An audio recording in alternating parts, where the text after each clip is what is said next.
Chapter 51। वही अद्रिका अपनी आंखों में कई सवाल लिए वॉशरूम के बंद गेट को देखने लगी जहां से समक्ष गया था। रघुवंशी मेंशन। सनाया का रूम।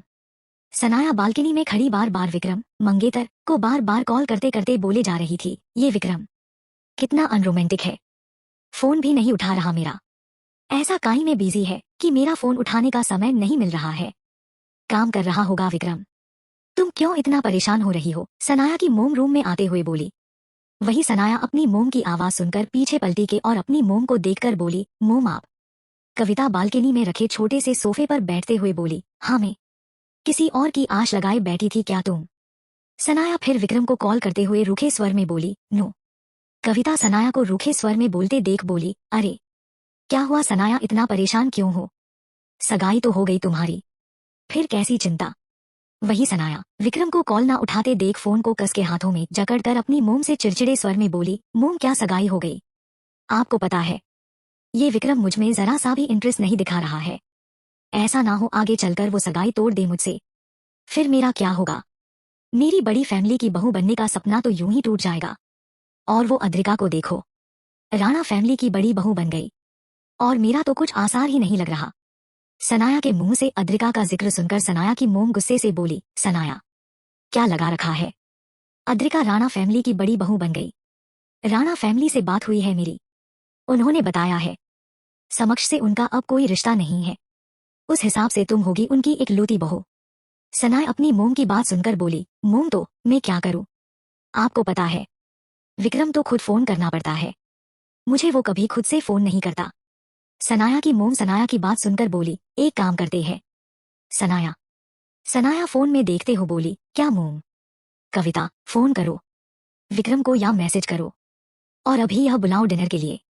सनाया आईब्रो टेढ़ी करके सबकी नजर से अपनी मोम को देखते हुए बोली, क्यों मोम? कविता रहस्यमय मुस्कान के साथ बोली, बता दूंगी। सनाया मुझ पर भरोसा रखो, और वैसे भी अभी समक्ष और अद्रिका आ रही यहाँ। सनाया अपनी मोम की बात सुनकर शौक होकर बोली, क्या? आपको कैसे पता मोम? और अगर समक्ष अद्रिका यहाँ आ रही है तो मैं क्यों विक्रम को बुलाऊं? और मैंने सुना है विक्रम और समक्ष की आपस में पट्टी नहीं है। कविता सनाया को देखकर बोली, सनाया कितने सवाल करती हो तुम? समक्ष और विक्रम की पट्टी नहीं है, उससे हमें क्या? तुम चुपचाप विक्रम को बुलाओ। सनाया अपनी मोम की बात सुनकर विक्रम को कॉल करने लगी। राणा मैंशन। विक्रम का रूम। लैपटॉप में काम करते हुए दोनों कान में ईयरफोन लगाए विक्रम अपने बिजी स्वर में सामने वाले से बात करते हुए सीरियस टोन में बोला, हम okay, this project is huge, it will benefit our company a lot. Vikram बात ही कर रहा था कि उसकी नजर अपने मोबाइल पर गई जहां सनाया का कॉल बार बार आ रहा था। ये देखकर विक्रम सामने वाले से बोला, ओके आई टॉक लेटर। फिर विक्रम अपना मोबाइल उठाकर कुछ पल मोबाइल की स्क्रीन में आ रहे सनाया के नाम को देखा, फिर बालकनी में जाकर फोन रिसीव किया। विक्रम गहराती रात के अंधेरे को देखते हुए बोला, हाँ सनाया। वही सनाया विक्रम के कॉल रिसीव करते ही विक्रम के बोलने से पहले बोलने लगी, विक्रम तुम मेरा फोन क्यों नहीं उठा रहे हो? क्या कर रहे थे? तुम्हें पता है मैं कितना घबरा गई थी, तुम सुन रहे हो या नहीं? विक्रम सनाया के बोलने के बाद शांति से बोला, किस लिए कॉल किया तुमने सनाया? सनाया विक्रम के जवाब सुनकर तिलमिला के बोली, व्हाट? विक्रम मैं तुम्हारा कॉल रिसीव ना करने से मैं यहाँ इतना घबरा गई, और तुम पूछ रहे हो कॉल किस लिए किया? विक्रम अपने माथे पर उंगलियां फेरते हुए शांति से बोला, मैं काम में बिजी था। सनाया अब बताओगी कॉल किस लिए किया? सनाया विक्रम का जवाब सुनकर संतुष्ट होकर बोली, ओह काम में बिजी थे, नेवर माइंड। सुनो अभी मेरे घर आ जाओ। विक्रम क्यों? सनाया ऑफो विक्रम आज तुम्हारा डिनर मेरे घर पर है, आ जाओ प्लीज प्लीज प्लीज।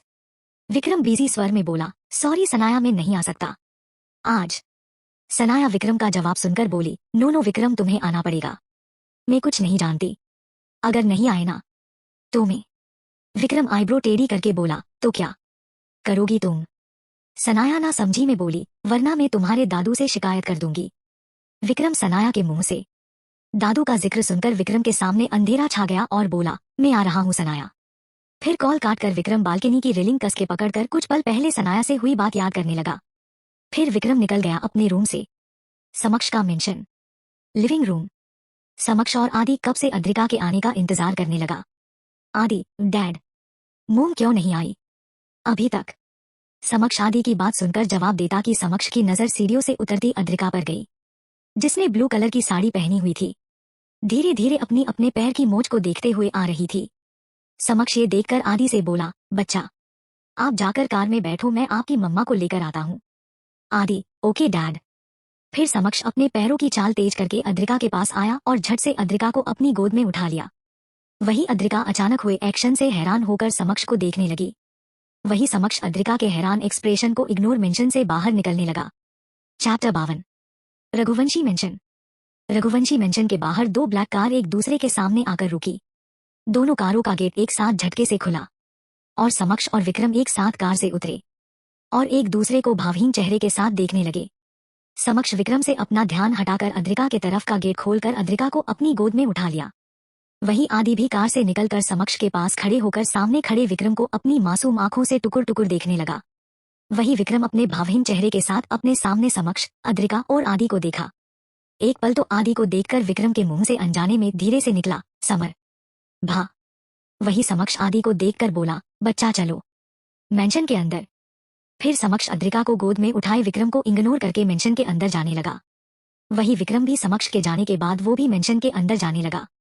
समक्ष अद्रिका को आते देख लीजा दौड़ते हुए आई और समक्ष अद्रिका के सामने खड़े होकर अद्रिका को समक्ष की गोद में देखकर बोली, अद्रिका, क्या हुआ तुमको? तुम्हें समक्ष ने गोद में क्यों उठाए रखा है?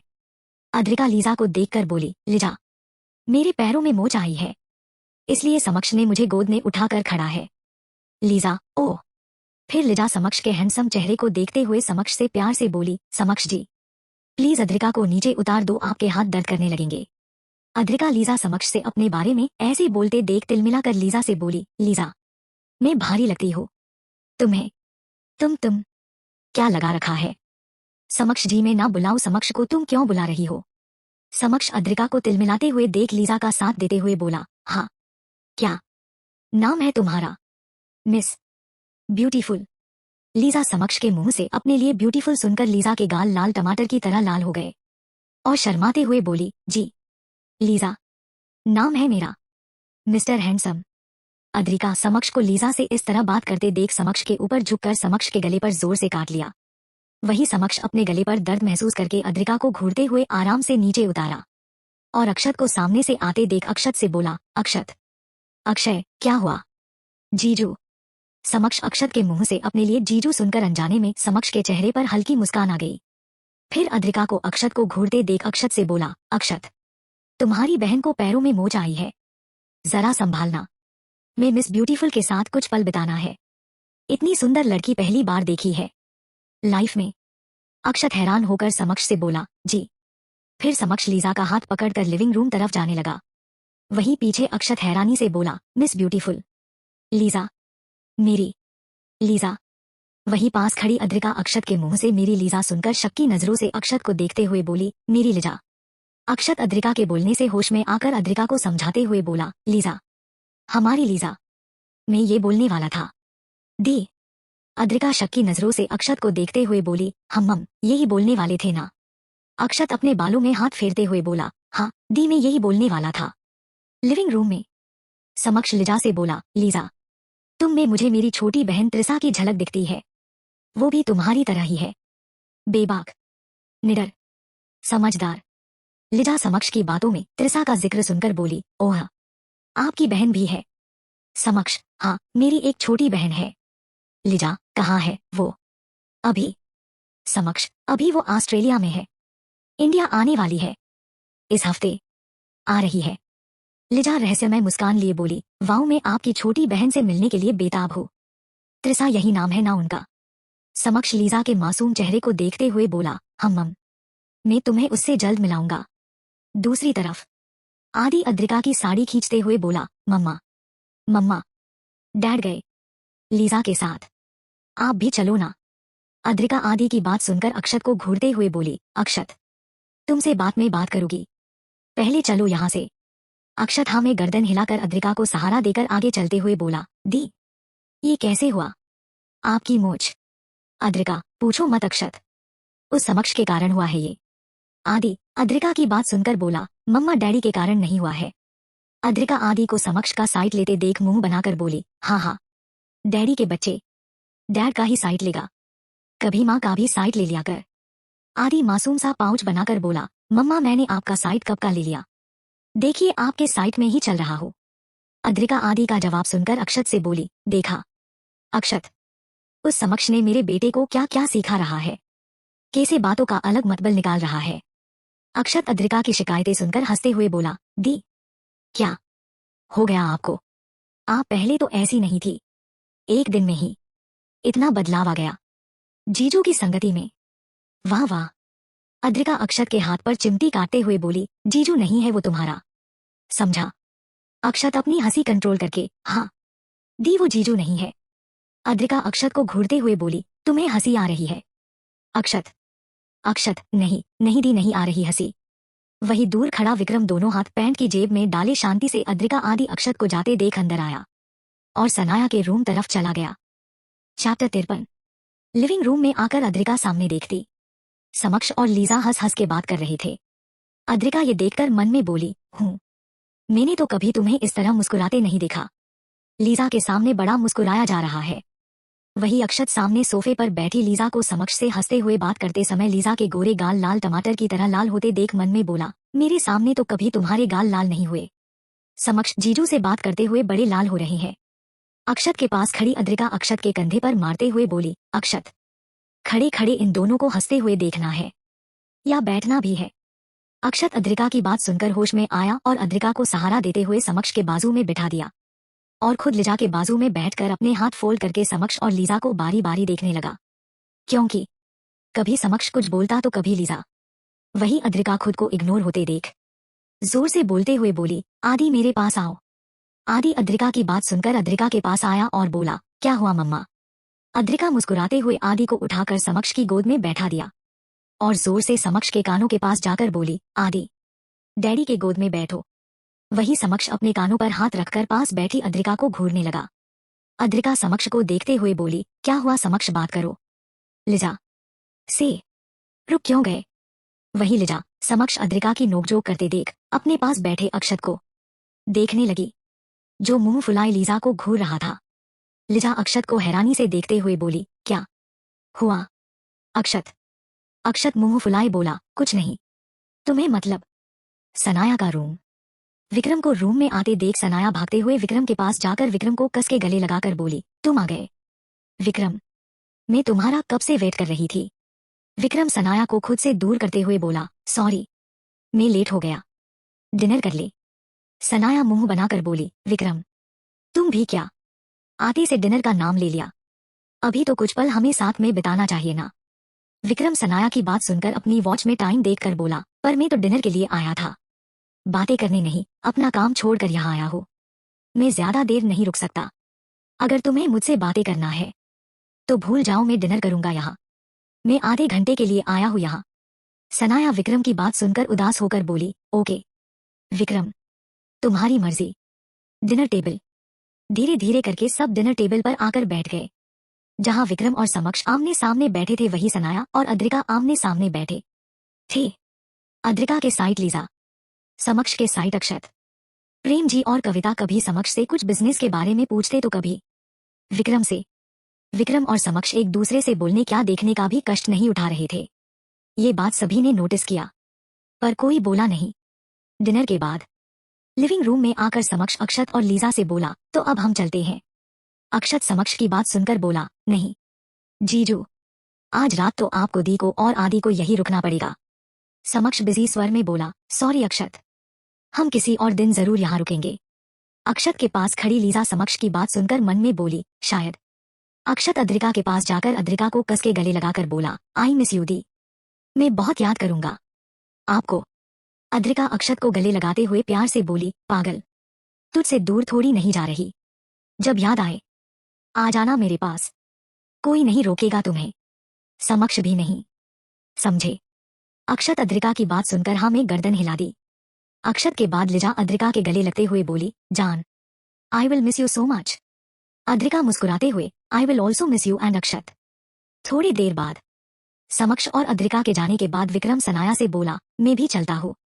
सनाया, सनाया उम्मीद से बोली। कुछ पल रुकते विक्रम विक्रम सनाया की बात सुनकर बोला, मेरा बिजी शेड्यूल है। सनाया समझा करो। सनाया हम जाओ। विक्रम सनाया की बात सुनकर कुछ कदम आगे बढ़ा और चक्कर खाकर वही जमीन पर निढाल होकर गिर गया। विक्रम के बेहोश होकर गिरते ही पिलर के पीछे छुपी कविता बाहर आई और सनाया के पास आकर बोली, चलो सनाया, विक्रम को उठाकर तुम्हारे रूम में ले जाते हैं। और उसके बाद क्या करना है तुम्हें पता है। वही सनाया विक्रम के पास घुटने के बल बैठ गई और विक्रम के सर को अपनी गोद में रखकर विक्रम के बालों में हाथ फैलाते हुए बोली, मुंह, ये करना सही नहीं है, ये कुछ ज्यादा हो रहा है हमारा। कविता सनाया की बात सुनकर सनाया पर गुस्सा करते हुए बोली, सनाया, ऐसे ही रह जाना बिना कुछ करे। जल्दी विक्रम को उठाने में मेरी हेल्प करो, कोई आ जाए जल्दी। सनाया विक्रम के चेहरे को गौर से देखते हुए धीरे से बोली, सॉरी। फिर अपनी मोम का सहारा लेकर विक्रम को अपने रूम तरफ ले जाने लगती। लिविंग रूम में आती लिजा सनाया और कविता विक्रम को सनाया के रूम में ले जाते देख रहस्य मुस्कान लीजा के चेहरे पर आ गई। चैप्टर 54। समक्ष का मेंशन। समक्ष का रूम। अद्रिका वॉशरूम से निकलकर आईने के सामने खड़े होकर मिरर में पीछे बेड पर लेटे आदि और समक्ष को देखते हुए अपने बालों को संवारने लगी। वही समक्ष आदि से बातें करते हुए भी तिरछी नजरों से अद्रिका को देख लेता। अद्रिका पीछे मुड़कर बेड के पास आकर बेड पर बैठते हुए आदि से बोली, बच्चा, चलो सो जाओ, बहुत लेट हो गया है, कल स्कूल जाना है ना तुम्हें। आदि, हाँ मम्मा। अद्रिका आदि को बेड से उठाकर अपने एक साइड सुला देती और खुद के और समक्ष के बीच बड़े बड़े पिलो रखकर एक बॉर्डर बना देती। बॉर्डर बनाकर अद्रिका समक्ष को घूरते हुए बोली, अगर ये पिलो जरा सा भी यहाँ से अलग हुआ ना, मैं तुम्हें नर्क के दर्शन करा दूंगी। समक्ष समक्ष अद्रिका की धमकी सुनकर अद्रिका को घूरते हुए बोला, चुपचाप सो जाओ, ज्यादा ना आगे की सोचो मत, मैं तुम्हारे करीब आने का सपने में भी नहीं सोच सकता। अद्रिका समक्ष की बात सुनकर पास पड़ा बड़ा सा पिलो उठाकर समक्ष के मुंह पर मारते हुए बोली, तो क्या मैं सोचती हुई इडियट। समक्ष अद्रिका का फेंका पिलो पकड़कर अद्रिका को घूरते हुए बोला, तुम चुप होने का क्या लोगी। अद्रिका बेड पर समक्ष के अपोजिट डायरेक्शन में लेटते हुए और आदि को अपनी बाहों में भरकर बोली, शांति दोगे मुझे। समक्ष भी अद्रिका की अपोजिट डायरेक्शन में लेटते हुए बोला, तुम्हें तो मैं छोड़ूंगा नहीं अद्रिका, एक बार तुम्हारी कमजोरी मेरे हाथ में आए, देखना कितना मजबूर करता हूं तुम्हें। अद्रिका मुस्कुराते हुए शोक से। अगले दिन कोर्ट मैरिज। कोर्ट से बाहर निकलते विक्रम और सनाया। जहां विक्रम के चेहरे पर कोई मुस्कान नहीं थी, एकदम भावहीन चेहरा, वही सनाया के चेहरे पर मुस्कान कम हो ही नहीं रही थी। सनाया अपने हाथों में पकड़े मैरिज सर्टिफिकेट को देखते हुए विक्रम से बोली, विक्रम, विक्रम, मैं आज बहुत खुश हूँ, आज हम दोनों पति पत्नी बन गए, तुम खुश हो ना। विक्रम सनाया को देखते हुए भावहीन चेहरे के साथ बोला, कार में बैठो। सनाया विक्रम के चेहरे के एक्सप्रेशन ना देखकर खुशी के मारे कार में झट से बैठ गई और कार में बैठकर विक्रम से बोली, विक्रम, बाहर क्यों खड़े हो, कार में बैठो, घर वालों को भी खुशखबरी देनी है। विक्रम सनाया की बात सुनकर ड्राइविंग सीट पर बैठ गया और कार को राणा मैंशन की ओर बढ़ा दिया। राणा मैंशन। राणा फैमिली को जैसे ही विक्रम और सनाया की कोर्ट मैरिज की खबर मिली वैसे ही सब लिविंग रूम में इकट्ठा हो गए और सनाया के घर वालों को भी बुला लिया। समक्ष का मेंशन। समक्ष का रूम। अद्रिका आदि को स्कूल से मेंशन लाई कुछ पल ही होंगे कि अद्रिका के फोन पर कॉल आया। अद्रिका फोन उठाकर देखा, फोन की स्क्रीन पर लिजा का नाम था। लिजा का नाम देखकर झट से अद्रिका ने फोन रिसीव कर लिया। अद्रिका, लिजा, लीजा जान, शादी हो गई। अद्रिका बात न समझकर हल्के में लेते हुए बोली, हाँ हो गई, तुम्हें पता नहीं। लीजा शौक होकर, क्या, तुम्हें कैसे पता। अद्रिका, मेरी शादी हुई और मुझे पता नहीं चलेगा। तुम भी ना लिजा। लिजा अद्रिका की बात सुनकर संतुष्ट होकर बोली, ओ। अद्रिका लीजा की बात पर ध्यान देते हुए बोली, क्या हुआ लिजा, कोई और बात है क्या। लीजा, हाँ। जान, सनाया और विक्रम ने कोर्ट मैरिज कर ली। अद्रिका हैरान होकर, व्हाट, कोर्ट मैरिज क्यों करी इन्होंने। लिजा, पता नहीं, पर तुम्हें पता है। विक्रम कल पूरी रात सनाया के रूम में था। जब रूम से निकला तो सनाया और विक्रम साथ निकले डॉट थे और अब पता चला उन्होंने शादी कर ली। अद्रिका लीजा की पूरी बात सुनकर उसे थोड़ा थोड़ा समझ में आ गया। क्यों की होगी इतनी जल्दी शादी। अद्रिका, तुम कहाँ हो अभी। लीजा, ऑफिस, अक्षत सर के साथ हो। अद्रिका, हम समक्ष को पता है। लीजा, हम तुमसे पहले उससे ही बात हुई मेरी। अद्रिका, क्या बोला। लीजा, यही कि उसे पता चला अभी। अद्रिका, हम लीजा, छोड़ो उन्हें, अपने काम से काम रखो, वो उनका मैटर है।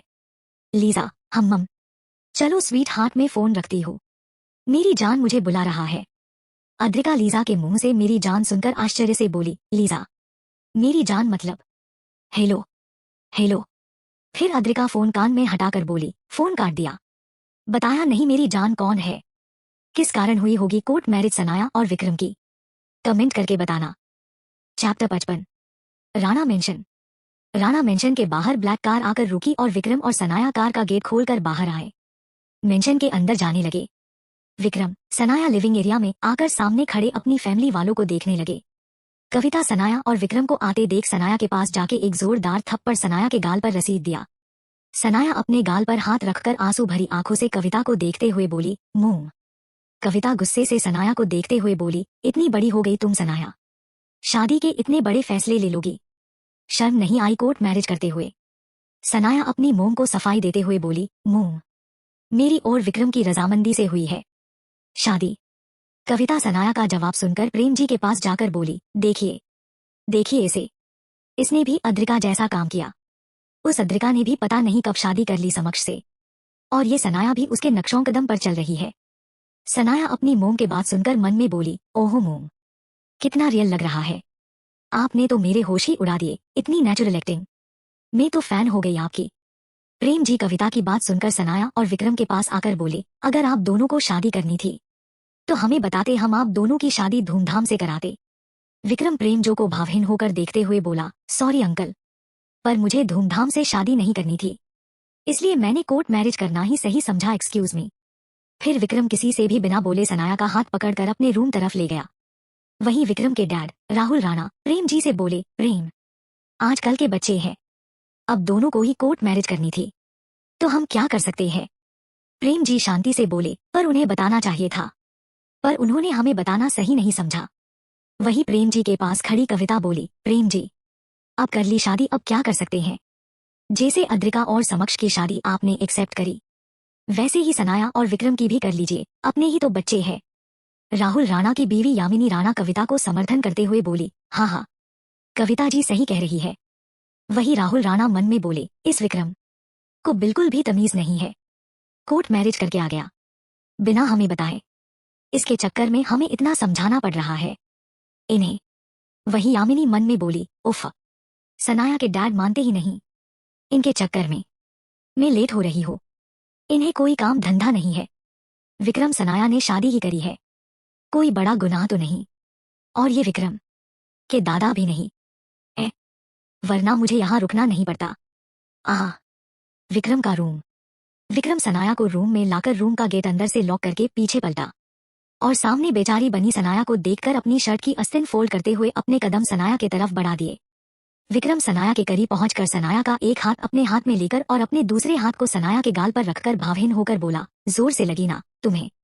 सनाया एक्टिंग करते हुए रुआशी होकर बोली, मोम है, उनका हक बनता है मुझे मारने का। विक्रम, मैं उनसे बहुत प्यार करती हूँ। विक्रम सनाया की बात सुनकर भावहीन चेहरे के साथ बोला, कितना करती हो अपनी मोम से प्यार? सनाया विक्रम की एक्सप्रेशन लेस आंखों में देखते हुए नम्र होकर बोली, बहुत प्यार करती हूँ मोम से। विक्रम सनाया की बात सुनकर भावहीन होकर सनाया को देखते हुए सनाया को झट से पीछे पलटकर सनाया की पीठ पर सनाया का हाथ कसते हुए सख्त होकर बोला, अब से तुम्हारा रघुवंशी फैमिली के किसी भी मेंबर से तुम्हारा कोई रिश्ता नहीं, यहाँ तक कि तुम्हारी मोम से भी। अगर तुम मुझे किसी से भी मिलते हुए या बात करते हुए दिखी तो तुम्हारी खैर नहीं, मिसेस विक्रम राणा।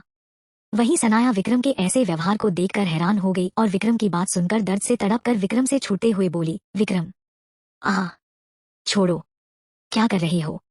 तुम्हें हो क्या गया है? तुम पहले तो ऐसे नहीं थे, अब क्या हो गया तुम्हें? विक्रम सनाया की बात सुनकर सनाया के हाथ को और ज्यादा कसते हुए अपने करीब खींचकर सनाया से बोला, बहुत उत्सुक थी ना राणा खानदान की बहू बनने के लिए? शौक से बनो, पर अब तुम्हारा रघुवंशी फैमिली से कोई नाता नहीं, ये बात दिमाग में बिठा लो अपनी। सनाया दर्द से तड़पते हुए पीछे मुड़कर विक्रम की आंखों में देखते हुए बोली, विक्रम, तुम मुझे हर्ट कर रहे हो, भूलो मत, मैं रघुवंशी इंडस्ट्री की सीईओ हूँ, मैं हाउसवाइफ बनकर नहीं रहूंगी। विक्रम सनाया की बात सुनकर सनाया का हाथ और कसते हुए बोला, फिर तुम मेरा दूसरा रूप देखने को तैयार हो जाओ मिसेस विक्रम राणा। अब तुमने रघुवंशी इंडस्ट्री की सीईओ होने का बोला ना तो तुम्हारे डैड की कंपनी को बर्बाद कर दूंगा। अब तुम सिर्फ मिसेस विक्रम राणा हो और कुछ भी नहीं। सनाया विक्रम की बात सुनकर मन में बोली, ओह माय गॉड, ये क्या हो गया? मैं क्या करना चाहती थी और क्या हो गया? Chapter 57 reborn of love. Vikram Sanaya का हाथ छोड़कर रूम से निकल गया। विक्रम के जाने के बाद सनाया अपने हाथ को पकड़कर बोली, मैं तो विक्रम को सीधा समझ रही थी। ये क्या विक्रम का भी दूसरा साइड है मेरी तरह। समक्ष का मेंशन। समक्ष का रूम। अद्रिका लैपटॉप में अपनी आंखें गड़ाकर कुछ पढ़ रही थी कि अद्रिका का फोन बजा, जिसकी आवाज सुनकर अद्रिका लैपटॉप में देखते हुए बिना फोन में नंबर देखे फोन रिसीव करके कान में लगा लिया और बोली, हेलो। हम ओके। टेक केयर दैट समक्ष does not know about me. S.S group of industry. Cabin की दीवार पर लगी समर और अवंतिका की फोटो पर हाथ फेरते हुए समक्ष बोला, समर भाई, कितनी बड़ी गलती कर दी ना मैंने आपको और भाभी को छोड़ इंडिया से बाहर जाने की। जब भाभी की डिलीवरी होने वाली थी, काश उस वक्त में इंडिया में मौजूद होता तो आज आप दोनों को खोता तो नहीं। फिर समक्ष दूसरी फोटो जो फिलहाल में लगाई थी अद्रिका और आदि की, उस पर हाथ फेरते हुए बोला, अद्रिका, क्या कहूं मैं तुम्हें, किसी और की औलाद इतना प्यार जितना कोई खुद की औलाद को ना करे। बिना स्वार्थ के तुमने एक अनजान इंसान के बच्चे को खुद के बच्चे की तरह पाला है। कुछ भी बोलो अद्रिका, तुम जैसी लड़की मैंने आज तक नहीं देखी। फिर समक्ष तीसरी फोटो पर हाथ रखकर प्यार से बोला, मेरी छोटी बहन त्रिसा, मेरे और समर भाई की लाडली। बच्चा, कितना वक्त हो गया तुम्हें देखे। जब मैं 5 साल पहले इंडिया में नहीं था, जब तुमने कितना स्ट्रगल किया होगा आदि को अपने दुश्मनों से बचाने के लिए। आई मिस यू त्रिसा बच्चा, जल्द इंडिया आ जा। ऑस्ट्रेलिया। रात का वक्त। काल्पनिक क्लब। एक बहुत बड़े क्लब के अंदर से तेज गाने की आवाज बाहर तक गूंज रही थी। उसी क्लब के अंदर से एक खूबसूरत अप्सरा जैसी लड़की गुनगुनाते हुए क्लब से बाहर आई। एक सुनसान रास्ता, जहां हर जगह सन्नाटा ही सन्नाटा, दूर दूर तक कोई आता हुआ ना जाता हुआ दिख रहा था। उसी रास्ते पर वो लड़की अपनी एक पैर की सैंडल अपने हाथ में पकड़कर बहुत अजीब तरह से चलकर आगे बढ़ रही थी। कुछ दूर आकर उस लड़की के बैग में रखा फोन बजा, जिसकी आवाज सुनकर वो लड़की चलते हुए रुक गई और अपने एक हाथ से बैग से फोन निकाला और फोन को स्क्रीन पर जाना पहचाना सा नाम पढ़कर उस लड़की के चेहरे पर मुस्कान खिल गई और फोन रिसीव करके कान में लगाकर धीरे धीरे आगे बढ़ते हुए मधुर आवाज में बोली, हेलो, कैसी हो त्रिसा बच्चा। समक्ष त्रिसा की प्यारी सी आवाज सुनकर प्यार से बोला। त्रिसा अपनी धुन में आगे चलते हुए बोली, ठीक हो समक्ष भाई, आप बताओ कैसा है मेरा छोटा भतीजा अद्विक मीन्स आदि। समक्ष, वो ठीक है, तुम बताओ कब आ रही हो इंडिया अपने भतीजे से मिलने। त्रिसा समक्ष की बात सुनकर बोली, समक्ष भाई, मुझे भतीजे से नहीं मिलना। समक्ष, क्यों। त्रिसा बच्चा, त्रिसा, मुझे इसलिए नहीं मिलना क्योंकि मुझे पता है आदि ठीक है और खुश है मेरी डेरिंग भाभी के साथ, और मेरी भाभी आपको बहुत परेशान करती है, जीना हराम कर दिया होगा आपका। क्यों भाई, सही बोली ना मैं। समक्ष त्रिसा की बात सुनकर अपनी वॉच को देखते हुए बोला, बड़ी समझदार और चालक हो गई तुम त्रिसा, तुम बताओ कब आ रही हो इंडिया। त्रिसा अपनी हाथ में पकड़ी सैंडल को जमीन पर रखकर अपने पैर सैंडल में डालते हुए बोली, ओहो समक्ष भाई, पहले भी बोल चुकी हो, 1 हफ्ते बाद आपकी बहन इंडिया में कदम रखेंगी, वो भी धमाकेदार एंट्री के साथ। समक्ष चिंता करते हुए बोला, त्रिसा बच्चा, मुझे बता देना इंडिया के लिए निकलने से पहले मैं तुम्हारा इंडिया एयरपोर्ट पर इंतजार करूंगा। त्रिसा सैंडल पहनकर आगे चलते हुए बोली, ओके समक्ष भाई, ख्याल रखना अपना और भाभी का और मेरे क्यूट भतीजे का, क्योंकि उसकी मासी जल्द लौट रही है इंडिया आने के लिए। समक्ष, हम। फिर त्रिसा फोन काट कर बैग में रख देती और सुनसान रास्ते पर अपनी धुन में चलते हुए बोली, समक्ष भाई, सॉरी मैंने आपसे झूठ बोला, मैं 1 हफ्ते बाद नहीं आ जा रही हूँ रात की फ्लाइट से इंडिया। अगर आपको बता देती तो आप मुझे इंडिया में आते से ही मेंशन में कैद कर देते, मुझे अपने दुश्मनों से बचाने के लिए। इसलिए ये हफ्ते में इंडिया में आराम से बेफिक्र होकर घूमूंगी, फिर 1 हफ्ते बाद मेंशन आ जाऊंगी। त्रिसा ये बोलते हुए कुछ दूर पहुंची होंगी कि सामने किसी लड़के को किसी लड़की से जबरदस्ती करते देख त्रिसा बोली, हद है, यहाँ मैं इंडिया जाने के लिए खुश हो रही थी और ये देखकर मेरा दिमाग खराब हो रहा है। फिर त्रिसा उन दोनों के पास जाके उस लड़के को लड़की से दूर करके खुद दोनों के बीच खड़ी होकर उस लड़के को ऊपर से नीचे तक देखकर बोली, दिखने में तो कॉलेज स्टूडेंट लगते हो, और ऐसी हरकत। वो लड़का त्रिसा से बोला, हाँ मैं हूँ कॉलेज स्टूडेंट, तो आपको क्या। जाइए मिस, यहाँ से मेरी और मेरी गर्लफ्रेंड के बीच में मत आइए। त्रिसा, ओह गर्लफ्रेंड। फिर त्रिसा उस लड़की को ऊपर से नीचे तक देखते हुए उस लड़की से बोली, कहाँ तक पढ़ी हो। वो लड़की रोते हुए सामने खड़े लड़के को देखते हुए बोली, मैं फर्स्ट ईयर में हूँ। त्रिसा, हम। तो प्रॉब्लम क्या है जब तुम इसकी गर्लफ्रेंड हो। वो लड़की बोली, मैं अभी ये सब नहीं करना चाहती, मुझे पढ़ना है, कुछ करना है, पर ये समझता ही नहीं।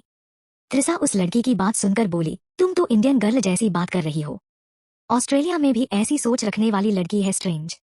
फिर त्रिसा उस लड़के से बोली, जब ये तैयार नहीं है तो तुम इसके साथ जबरदस्ती कैसे कर सकते हो। तुम भी पढ़ो, कुछ बनो, और इस लायक बनो कि तुम्हारी गर्लफ्रेंड को तुम्हारे करीब आने में हिचक ना हो। वो लड़का अपनी गर्लफ्रेंड की कही बात सुनकर अपनी गर्लफ्रेंड से बोला, अगर तुम्हें ये प्रॉब्लम थी तो मुझे बताती, इस तरह मुझे किसी और से पता तो नहीं चलता। वो लड़की अपने बॉयफ्रेंड की बात सुनकर बोली, मैंने हर बार कोशिश की थी पर तुम सुनने को रेडी नहीं थे। वो लड़का बोला, ठीक है, आज के बाद तुम्हारे करीब नहीं आऊंगा। वो लड़की अपने बॉयफ्रेंड की बात सुनकर अपने बॉयफ्रेंड का हाथ पकड़कर बोली, तो तुम मुझसे ब्रेकअप करना चाहते हो? वो लड़का, नहीं। वो लड़की, फिर? वो लड़का अपनी गर्लफ्रेंड पर गुस्सा करते हुए बोला, वहाँ जब मैंने मना किया तुम्हारे करीब आने से तो मैं तुमसे ब्रेकअप कर लूंगा, इतना समझा है तुमने मुझे? हाँ, मुझे नहीं पता था तुम्हारी प्रॉब्लम, इसलिए मैंने गलती की तुम्हारे करीब आने की। मिस, आप समझाइए ना इसे। वो लड़का पीछे मुड़कर बोला और सामने त्रिसा को ना देखकर हैरान हो गया। वही त्रिसा अपनी कार में बैठते हुए बोली, आजकल की जनरेशन काफी समझदार हो चुकी है, समझाने से ही समझ गए। अब इंडिया का देखते हैं क्या चल रहा है वहाँ के लोग समझदार है कि नहीं। चैप्टर 57। अगले दिन AR groups of industry. Lisa बहुत सी फाइल अपने हाथों में उठाए सीईओ के केबिन में घुस गई। वही सीईओ की सीट पर बैठा अक्षत किसी को केबिन में आते देख अपनी गर्दन ऊपर करके देखा। लीजा बहुत सी फाइल हाथों में लिए उसके सामने खड़ी है। ये देखकर अक्षत अपनी चेयर से उठा और लीजा के पास जाकर लीजा से फाइल लेते हुए बोला, लीजा ये तुम्हारा काम नहीं है, क्यों लाई तुम इन्हें, कोई और लेकर आ जाता। लीजा प्यार से बोली, अरे कोई बात नहीं, मैं आ रही थी तो याद आया फाइल के बारे में तो लेकर आ गई। अक्षत लीजा की बात सुनकर फिर सीईओ की सीट पर बैठकर बोला, हम कल एक मीटिंग के लिए होटल जाना है, कोई प्रॉब्लम नहीं होना चाहिए। लीजा, अरे नहीं होगी, लीजा जो भी काम अपने हाथ लेती है वो काम बहुत अच्छे से और ईमानदारी से करती है। अक्षत मुस्कुराते हुए पास पड़ी फाइल को खोलते हुए बोला, वो तो है, शाम की मीटिंग भी हमें ही करनी है, दी अभी बिजी है इसलिए उनका आना नहीं हो पाएगा। लीजा, हम अक्षत अक्षत हाँ। लीजा, अद्रिका कितनी अच्छी है ना, वो जरूर ये कंपनी चलाती है, पर ये कंपनी तुम्हारे नाम करी उसने। अक्षत, हाँ, दी को कंपनी संभालने में बिल्कुल इंटरेस्ट नहीं है, पता नहीं दी ने 5 साल पहले बिजनेस वर्ल्ड में कदम क्यों रखा, और रखा भी तो मेरी नाम करके कंपनी संभाल रही है, AR groups of industry. AR का मतलब अक्षत रघुवंशी, दी आइडेंटिटी छुपा कर ये इंडस्ट्री मेरे साथ संभाल रही है। लिजा, अक्षत अद्रिका ने तुम्हारे लिए कितना कुछ किया है ना, बिना स्वार्थ के, आजकल कोई नहीं करता इतना कुछ अपनों के लिए। अक्षत, हम मेरी दी मुझसे बहुत प्यार करती है, मेरे लिए दी कुछ भी कर सकती है, कभी मुझे हर्ट नहीं करेगी। एनीवेज लिजा, आज हो क्या गया तुम्हें, आज बहुत बात कर रही हो दी के बारे में। लीजा टेबल पर रखी फाइल उठाते हुए, नथिंग अक्षत, बस यूं ही। एक बहुत ऊंची और खूबसूरत बिल्डिंग जिसके सामने एक टैक्सी आकर रुकी और उसमें से त्रिसा निकली और बिल्डिंग की खूबसूरती निहारने लगी। निहारते निहारते ये भी भूल गई कि टैक्सी ड्राइवर कब से उसे पुकार रहा है। त्रिसा चीढ़ कर बोली, अरे बाबा कितना चिल्ला रहे हो यार, देती हूँ पैसे, थोड़ी देर तो सब्र कर लिया करो। लो। त्रिसा ड्राइवर को पैसे देकर बिल्डिंग के अंदर कदम रखे और लिफ्ट में जाकर 10 फ्लोर का बटन दबा दिया। फ्लैट के अंदर। त्रिसा फ्लैट में आकर फ्लैट के अंदर की लाइट चालू करके फ्लैट देखने लगी। त्रिसा फ्लैट में धूल जाले देखकर मुंह बनाकर बोली, उफ यार त्रिसा, आइडेंटिटी बदलकर 1 हफ्ता अपने मनमर्जी से रहने के वजह से ये रूम लेना पड़ा, साफ सफाई भी अब मुझे ही करनी पड़ेगी। अगर समक्ष भाई को पता चल गया उनकी बच्चा को साफ सफाई करना पड़ा तो ये बिल्डिंग ही गिरा देंगे। ना बाबा, मैं तो नहीं बताऊंगी, मेरे कारण में किसी और के लिए क्यों प्रॉब्लम क्रिएट करूँ। पहले साफ सफाई कर लूँ, फिर आज के दिन घर पर ही आराम करूंगी, कल निकलूंगी फ्लैट से। समक्ष का रूम। अद्रिका आदि पर गुस्सा करते हुए बोली, आदि क्या है, तुमने स्कूल में अपने सीनियर की पिटाई कर दी, प्रिंसिपल मैम का कॉल आया था, जिस बच्चे की तुमने पिटाई की थी उसके मुंह से नाक से खून निकल रहा था, तुम्हें मैंने ये सिखाया है, मारना पीटना। वही अद्रिका के सामने नीचे गर्दन किए खड़ा आदि रुआशा होकर बोला, मम्मा, जब से मैंने न्यू स्कूल में एडमिशन हुआ है, जब से वो लड़का मुझे परेशान कर रहा था तो मुझे गुस्सा आ गया और मैंने बिना कुछ सोचे समझे उसे मारना शुरू कर दिया। अद्रिका, इतना कि उसके मुंह से और नाक से खून निकलने लगा। आदि, सॉरी मम्मा। अद्रिका आदि को बेड पर अपने सामने बैठा कर बोली, बच्चा तुम्हें वो परेशान कर रहा था तो मुझे बताते, मैं उसको समझाती, इस तरह उसे मारकर तुमने सही नहीं किया, अपने गुस्से पर कंट्रोल करो, इतनी सी उम्र में इतना गुस्सा सही नहीं है। आदि, सॉरी मम्मा, आगे से ऐसा नहीं करूंगा। आगे से क्या नहीं करोगे आदि, रूम में आते हुए समक्ष बोला। आदि समक्ष रूम में आते देख आदि अपनी जगह से उठकर समक्ष के पास जाके समक्ष के पैरों में झूल कर बोला, डैडी। समक्ष आदि को अपने पैरों के झूलते देख आदि को गोद में उठाकर अद्रिका के पास आकर बोला, क्या हुआ चैम्प। आदि उदास होकर बोला, वो मैंने स्कूल में मेरे सीनियर की पिटाई कर दी इसलिए मम्मा चिल्ला रही है। समक्ष, चैम्प उदास क्यों हो रहे हो, होता है स्कूल लाइफ में लड़ाई झगड़े बच्चों के बीच।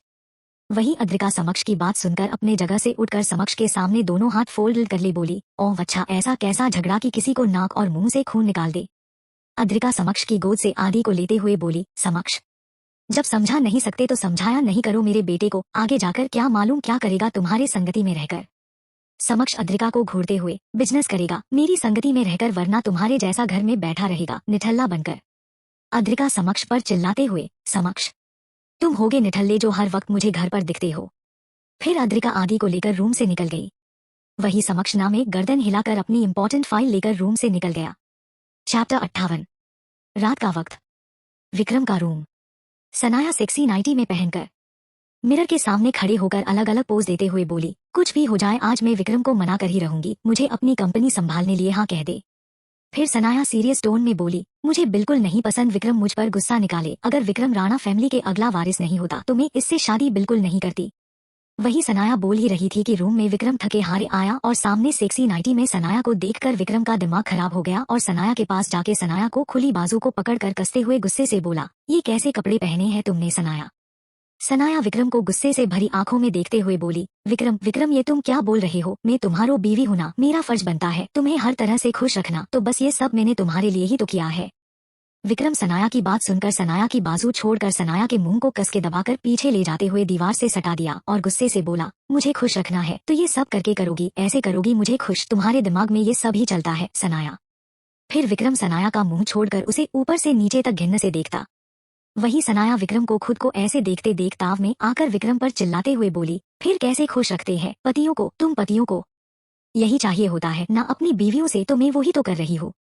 विक्रम सनाया की बात सुनकर विक्रम का गुस्सा उसके चरम सीमा पर आ गया और गुस्से में आकर सनाया के गाल पर जोरदार थप्पड़ मारकर सनाया पर चिल्लाते हुए बोला, सट अप सनाया, तुम्हारी उस मोम ने तुम्हें बस यही सिखाया है, तुम्हारी मोम ने भी प्रेम अंकल को इसी तरह रिझाकर उनसे शादी की है ना, तुम माँ बेटी एक जैसी हो, दोनों को सिर्फ अपना ही दिखता है, दूसरे गए भाड़ में, और पूछ रही हो ना पतियों को कैसे खुश रखते हैं, तो कान खोल कर सुनो, हर पति एक जैसा नहीं होता, हफ्सी उन्हें भी एक्सपेक्टेशन होती है अपनी बीवी से और मुझे तुमसे है भी नहीं।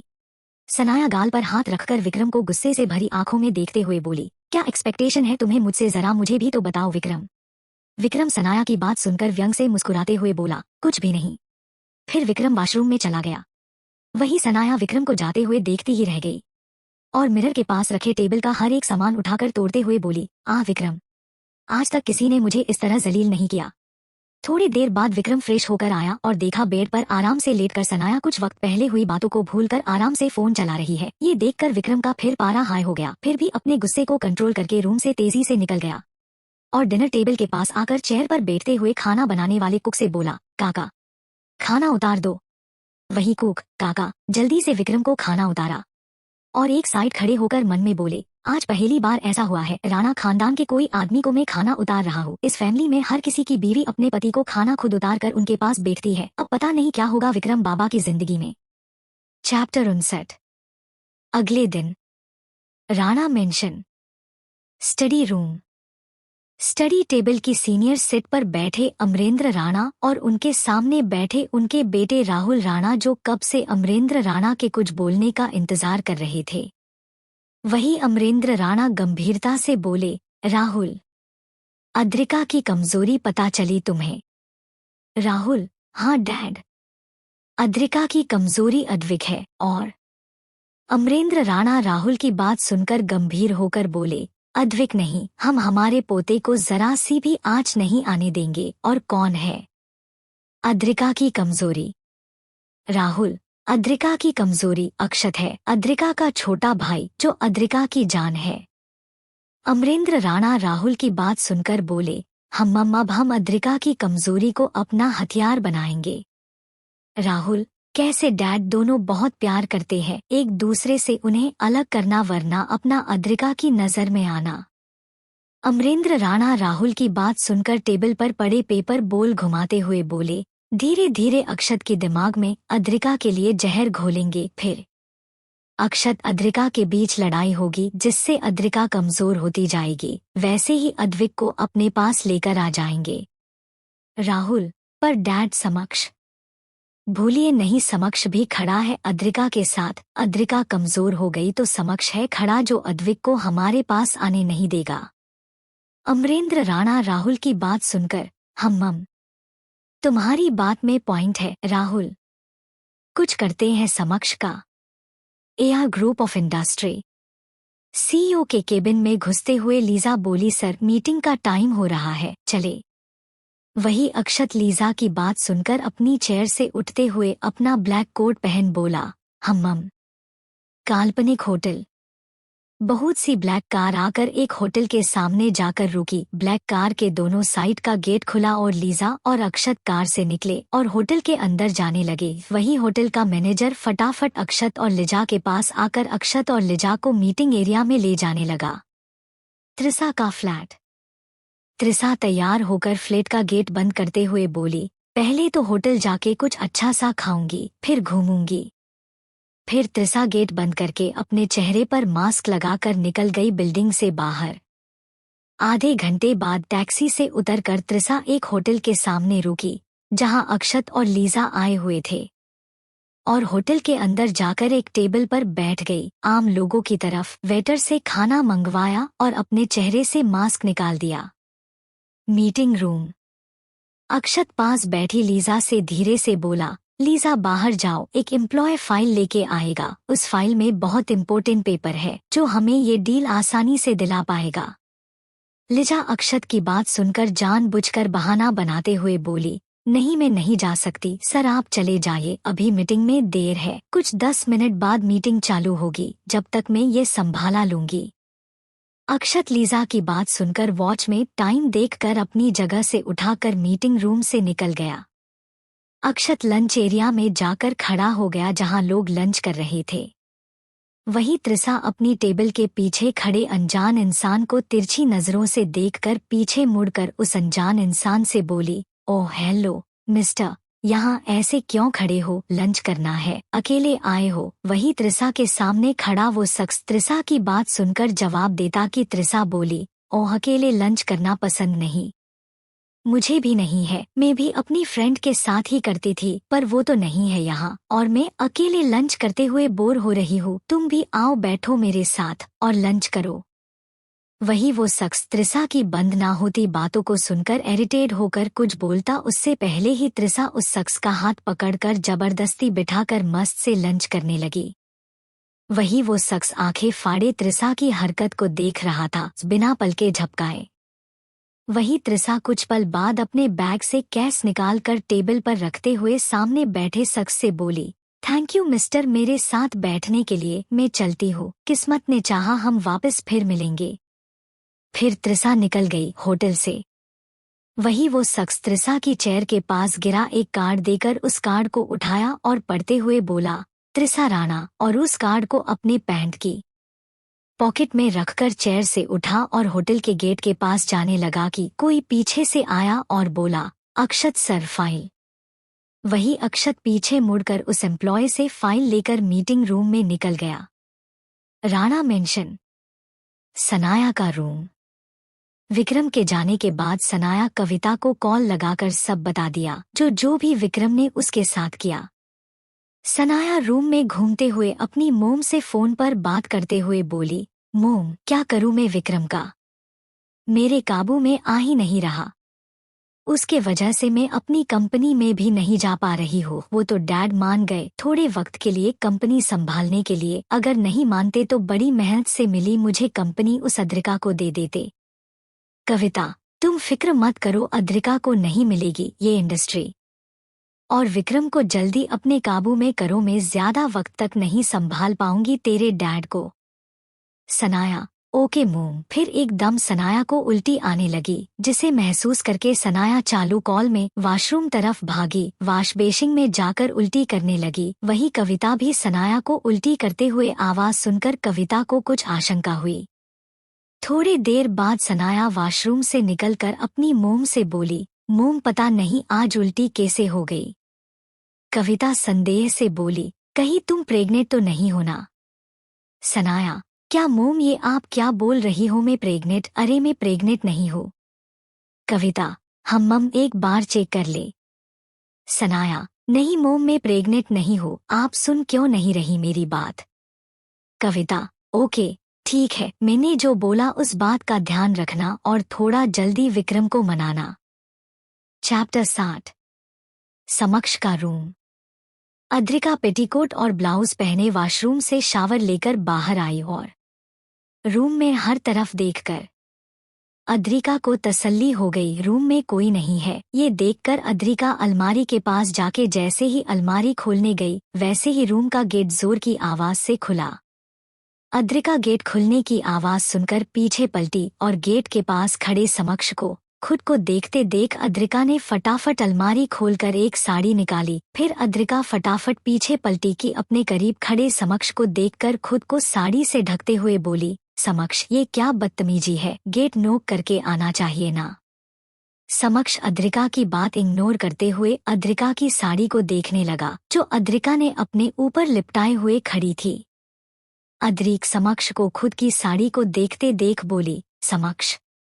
वही समक्ष होश में आकर अद्रिका के करीब आने लगा। वही अद्रिका समक्ष को खुद के करीब आते देख आंखें फाड़े समक्ष को देखते हुए बोली, समक्ष दूर दूर हटो, मेरे करीब मत आओ।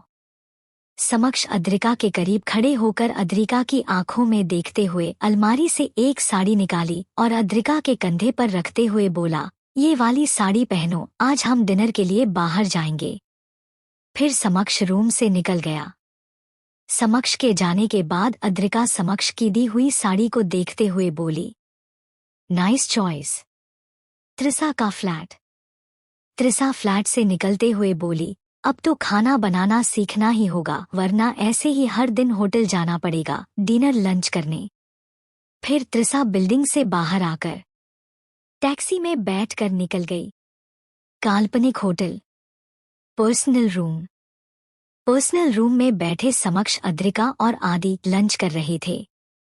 वही अद्रिका बार बार समक्ष और आदि को एक दूसरे से प्यार से बातें करते देख मुंह बना रही थी। समक्ष जरूर आदि से बात कर रहा था पर उसका पूरा ध्यान अद्रिका के चेहरे के एक्सप्रेशन पर था। अद्रिका समक्ष और आदि को देखते हुए जूस का गिलास जैसे ही उठाया वैसे ही आदि ने अनजाने में समक्ष से बोला, डैडी मैंने सुना है बहुत लोग मम्मा को हॉट बोलते हैं, क्या मम्मा हॉट है? अद्रिका ने जैसे ही आदि के मुंह से अपने लिए हॉट सुना वैसे ही अद्रिका के हाथ से जूस का गिलास नीचे गिर गया। कुछ गिरने की आवाज सुन समक्ष और आदि अद्रिका को देखने लगे। वही आदि बोला, मम्मा जूस नीचे गिर गया। अद्रिका आदि की बात सुनकर होश में आते हुए बोली, हाँ हो जूस का गिलास। फिर अद्रिका अपनी जगह से उठकर बोली, मैं अभी आई साड़ी को साफ करके। आदि, ओके। फिर आदि समक्ष को देखकर बोला, डैड जवाब दो ना, मम्मा हॉट है और ये हॉट क्या होता है? वही समक्ष अद्रिका को रूम से बाहर जाते हुए देखते देख बोला, बच्चा हॉट मीन्स गर्म, तुम्हारी मम्मा तुम कर गुस्सा करती है वैसे ही सब पर भी अपना गुस्सा उतारती है, इसलिए सब उन्हें हॉट बोलते हैं। आदि, ओह। दूसरी तरफ अद्रिका रूम से बाहर आकर आगे चलते हुए मन में बोली, आदि बड़ा हो रहा है, उसके लिए ये सब नया है। जैसे जैसे आदि हर चीज समझने लगेगा वैसे वैसे वो हर तरह के सवाल पूछेगा मुझसे या समक्ष से। मुझे डर है अमरेंद्र राणा आदि के दादाजी इस बात का फायदा ना उठाए। अद्रिका मन में बोलते बोलते आगे चल रही थी कि सामने से आती एक लड़की से टकरा गई। अद्रिका अपने सामने खड़ी लड़की को देखने लग गई जिससे अभी टकराई थी। वही वो लड़की अपने पर्स में कुछ ढूंढने में इतनी बिजी थी कि उसके बाल उसके चेहरे पर आ रहे थे जिससे अद्रिका उसका चेहरा नहीं देख पा रही थी। अद्रिका उस लड़की को परेशान होकर खुद के पर्स में कुछ देखते देख बोली, क्या हुआ मिस, आप परेशान लग रही हो, कुछ हुआ है क्या? वही वो लड़की जो पर्स में कुछ ढूंढ रही थी वो अद्रिका की आवाज सुनकर उस लड़की के हाथ रुक गए और अपनी गर्दन ऊपर करके सामने खड़ी जानी पहचानी लड़की को देखकर मन में बोली, अद्रिका भाभी सिट, किससे टकरा गई मैं भी? वही अद्रिका अपने सामने खड़ी लड़की जिसके बाल चेहरे पर अभी भी थे जिससे उसका चेहरा नहीं दिख रहा था उस लड़की को देखकर बोली, मिस कुछ प्रॉब्लम है क्या? त्रिसा अद्रिका की बात सुनकर मन में बोली, अरे मैं ये कैसे भूल गई, भाभी को मेरे बारे में थोड़ी ना पता है। त्रिसा ये सोचकर जल्दी से अपने सामने के बाल हटाकर अद्रिका से अनजान होकर बोली, वो मेरा मतलब मेरा एटीएम कार्ड शायद मैं घर भूल कर आ गई और मुझे यहाँ कैश पे करना था। अद्रिका उस लड़की के चेहरे को गौर से देखते हुए मन में बोली, इस लड़की को कहीं तो देखा है, कहाँ देखा है? त्रिसा अद्रिका को सोचते देख मन में बोली, कहीं भाभी को मेरे बारे में पता तो नहीं? नहीं नहीं, भाभी को नहीं पता होगा। वही अद्रिका त्रिसा से बोली, तुम्हारा नाम क्या है? त्रिसा झूठ बोलते हुए, त्रिया। अद्रिका मन में बोली, त्रिया। अद्रिका त्रिया त्रिसा से बोली, चिंता मत करो, मैं कर देती हूँ पे। त्रिया, नहीं नहीं, मैं आपको परेशान नहीं करना चाहती। अद्रिका त्रिया का हाथ पकड़कर मैनेजर के पास ले जाकर मैनेजर को एटीएम कार्ड देकर त्रिया से बोली, लो तुम्हारी प्रॉब्लम मैंने सॉल्व कर दी। त्रिया मुस्कुराकर मन में बोली, सो स्वीट भाभी, अमन तो हो रहा है आपके गाल पर एक किस कर दूं, पर भावनाओं में बहकर कुछ करूंगी नहीं, वरना भाई को मेरे बारे में पता चल गया तो भाई मुझे छोड़ेंगे नहीं। त्रिया, थैंक यू मिस, वैसे आपका नाम क्या है? अद्रिका मैनेजर से एटीएम कार्ड लेते हुए त्रिया से बोली, अद्रिका। त्रिया अद्रिका का नाम सुनकर मन में बोली, अद्रिका समक्ष राणा। फिर त्रिया बोली, मैं चलती हूँ, जल्द मुलाकात होगी। फिर त्रिसा वहां से चली गई। वहीं अद्रिका त्रिसा की बात रिपीट करते हुए बोली, जल्द मुलाकात होगी मतलब? फिर अद्रिका किसी को कॉल करके बोली, एक लड़की का फोटो भेज रही हूँ, जल्दी पता करके बताओ। चैप्टर 61। रघुवंशी मेंशन। लीजा का रूम। लिजा घुटनों के बल बैठी अपने दोनों हाथ चेहरे पर रखकर रोते हुए बोली, अब मुझे जाना होगा नॉवेल से। मेरा ज्यादा वक्त तक नॉवेल में रहना अद्रिका की लाइफ में तूफान ला सकता है। मेरे जाने के बाद भी अद्रिका की लाइफ में बहुत बड़ा तूफान आएगा, जिसकी वजह बनूंगी मैं। मेरे जाने में ही भलाई है, सबको छोड़कर। फिर लिजा अपने दोनों हाथ चेहरे से हटाकर लाल हो चुकी आंखों में कुछ कर गुजरने की इच्छा लिए बोली, मुझे मेरा अस्तित्व मिटाना होगा नॉवेल से, यही मेरे और अद्रिका के लिए ठीक है। मुझे अद्रिका से बात करनी होगी। समक्ष का मेंशन। समक्ष का रूम। आधी रात को अद्रिका का फोन बजा, जिसकी आवाज सुनकर अद्रिका की नींद खुल गई।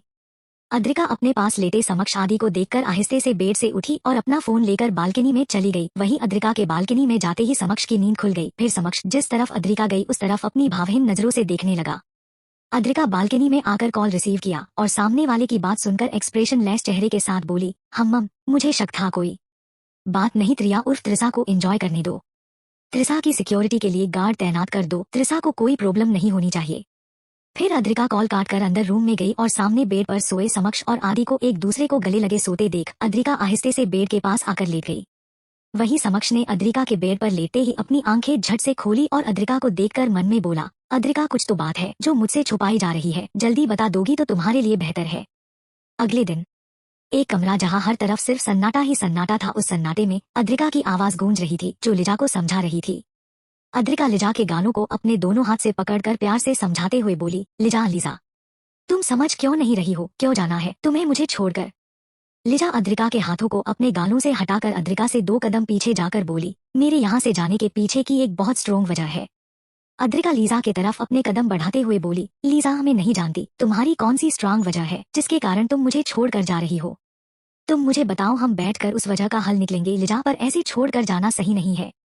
लिजा अपने कदम पीछे लेते हुए बोली, मैं नहीं बता सकती अद्रिका, तुम जानती हो मैं इस नॉवेल में तुम्हारी गाइडेंस बनकर आई थी, ना कि इस नॉवेल का कैरेक्टर। अद्रिका तुम्हारे साथ मेरा इस नॉवेल में यहीं तक का सफर लिखा था, मैं जल्द चली जाऊंगी और आज मैं तुमसे आखिरी बार मिल रही हूँ।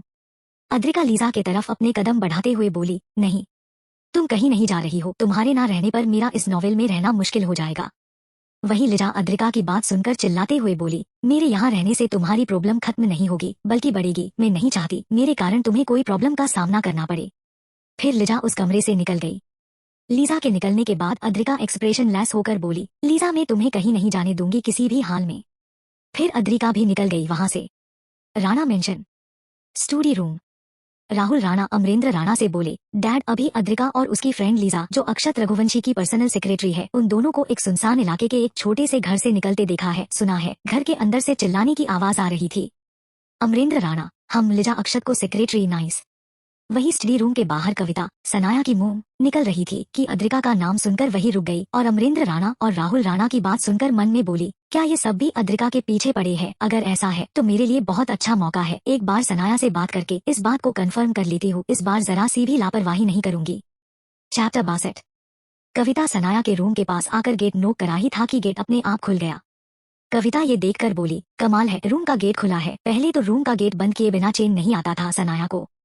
फिर कविता रूम के अंदर गई और सामने देखा बेड पर आराम से चादर ओढ़े सनाया गहरी नींद में सो रही थी।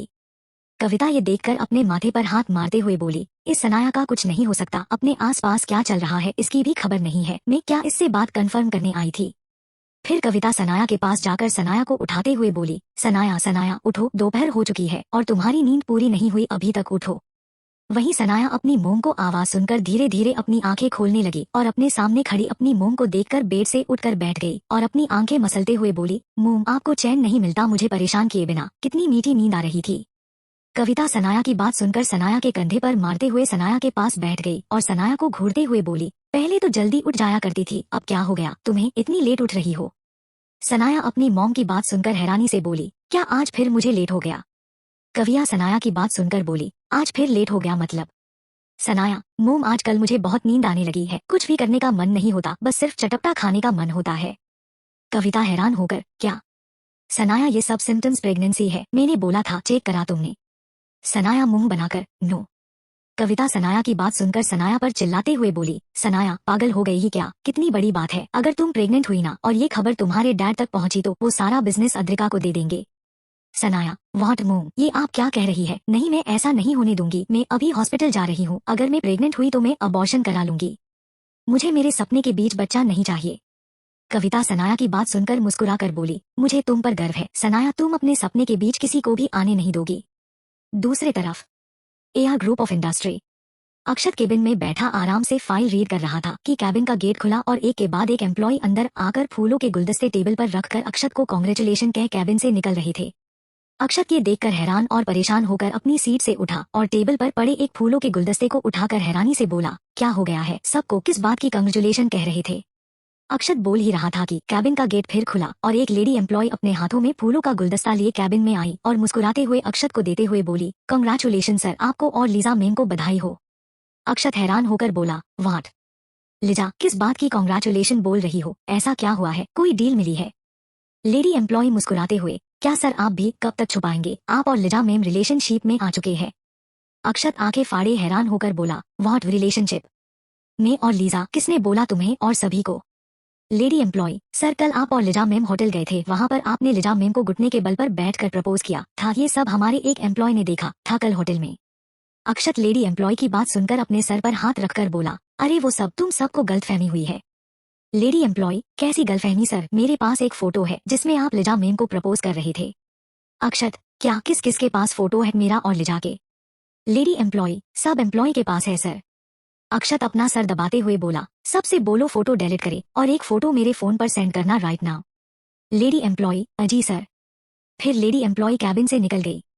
वही अक्षत अपनी चेयर पर बैठकर सर सीट से टिकाकर शांति से आंखें बंद करके बोला, कल अगर मैं मेरे कॉलेज फ्रेंड से होटल में ना मिलता और ना ही मैं लीजा के साथ होटल में जाता और ना ही हम ट्रूथ डेयर खेलते, ना मेरे फ्रेंड मुझे लीजा को प्रपोज करने का डेयर देते और ना ही ये सब होता। फिर अक्षत अपनी सीट से उठकर कैबिन से निकल गया। कैबिन के बाहर आकर जैसे ही अक्षत एम्प्लॉय के बीच से निकलने लगा कि कुछ एम्प्लॉयज की बात सुनकर अक्षत के कदम अपनी जगह ठिठक गए। एक एम्प्लॉय, कुछ भी बोलो, गलतफहमी ही सही पर लीजा मैम और अक्षत सर की जोड़ी लगती बहुत मस्त है, काश ये हमारी गलतफहमी ना होती। दूसरा एम्प्लॉय, तुम्हें पता है मैंने एक बार लीजा मैम को अद्रिका मैम के सामने अक्षत सर को जान बोलते सुना है। पहला एम्प्लॉय, ना ना, वो मैंने लीजा मैम को अद्रिका मैम को जान बोलते हुए बहुत बार अपने कानों से सुना है। दूसरा एम्प्लॉय, नहीं, भला एक लड़की दूसरी लड़की को जान क्यों बोलेगी, लीजा मैम इनडायरेक्टली अक्षत सर को जान बोलती है जिससे सर को पता ना चले वो उन्हें जान कह रही है। पहला एम्प्लॉय, हाँ तुम्हारी बात में पॉइंट है, चल काम पर लग जा, सर ने बातें करते देख लिया तो चिल्लाएंगे। वही अक्षत ये सब सुनकर भावहीन होकर कंपनी से बाहर आकर अपनी कार में जाकर बैठ गया। कार के अंदर बाहर से आती ठंडी हवा को महसूस करके अक्षत सर सीट से टिकाकर अपने फोन की स्क्रीन पर अपनी और लीजा के फोटो देखने लगा। फोटो में अक्षत लीजा को प्रपोज करते हुए दिख रहा था। अक्षत पिक्चर में लीजा के मुस्कुराते चेहरे को देखकर बोला, क्या सच में तुम मुझसे प्यार करती हो लीजा, मुझे कभी ऐसा फील क्यों नहीं हुआ। दूसरी तरफ AR group of industry. Washroom में एक लेडी एम्प्लॉय फटाफट आकर वॉशरूम का डोर अंदर से लॉक करके फोन पर सामने वाले शख्स से बोली, जैसा आपने बोला था वैसा ही हो रहा है, अक्षत सर को मैनिपुलेट कर रही हैं, हमारा आधा काम हो चुका है। अक्षत सर के दिमाग में वो बात घर कर गई है। रघुवंशी मेंशन। लीजा का रूम। लीजा अक्षत की फोटो पर हाथ फेरते हुए प्यार से बोली, तुम मेरे बहुत अच्छे दोस्त हो और हमेशा रहोगे, मैं यहाँ ना रहूं जब भी तुम मेरे बेस्ट फ्रेंड रहोगे। आई मिस यू अक्षत, मैं तुम्हारी सिर्फ दोस्त ही रह सकती हूँ और कुछ नहीं। Chapter 63। City hospital. Sanaya Kavita doctor के केबिन में बैठी डॉक्टर के बोलने का इंतजार कर रही थी। सनाया अपने पास बैठी अपनी मोम से बोली, मोम आप चिंता मत करो, मैं प्रेग्नेंट नहीं होगी। कविता सनाया की बात सुनकर धीरे से सनाया से बोली, तुम चुप रहो सनाया, तुम में अभी भी दिमाग की कमी है। सनाया अपनी मोम की बात सुनकर अपनी मोम को घूरने लगी। वहीं डॉक्टर सनाया और कविता को खुसुर फुसुर करते देख बोली, शांत हो जाइए दोनों। कविता डॉक्टर की बात सुनकर फौरन डॉक्टर से बोली, डॉक्टर अब तो बता दीजिए सनाया प्रेग्नेंट है कि नहीं। डॉक्टर कविता की बात सुनकर बोली, मिस सनाया प्रेग्नेंट है। सनाया कविता चौंक कर बोली, व्हाट। डॉक्टर कविता और सनाया को चौंकते देख बोली, क्या हुआ आप दोनों को। मिस सनाया क्या आपको बेबी नहीं चाहिए। सनाया झट से बोली, नहीं। फिर सनाया अपनी बात को सही करते हुए बोली, मेरा मतलब अभी नहीं चाहिए, अभी ही तो मेरी शादी हुई है, अभी मैं मेरी मैरिज लाइफ एंजॉय करना चाहती हूँ। डॉक्टर अपने हाथ फोल्ड करके बोली, तो फिर आप क्या चाहती है। अबॉर्शन करवाना है आपको। डॉक्टर की बात सुनकर सनाया कुछ बोलती उससे पहले कविता उछल कर बोली, हाँ अबॉर्शन करवाना है। वही सनाया भी अपनी मोम की बात में सहमति दिखाते हुए बोली, हाँ अबॉर्शन करवाना है मुझे। डॉक्टर सनाया की बात सुनकर सनाया को बोली, मिस सनाया मैं आपका अबॉर्शन तो कर दूंगी, पर मेरी एक बात का जवाब दीजिए, उसके बाद मैं आपका अबॉर्शन कर दूंगी। सनाया कविता, क्या डॉक्टर। डॉक्टर आपके हस्बैंड को कोई आपत्ति तो नहीं है। सनाया झूठ बोलते हुए, नो डॉक्टर वो भी यही चाहते हैं।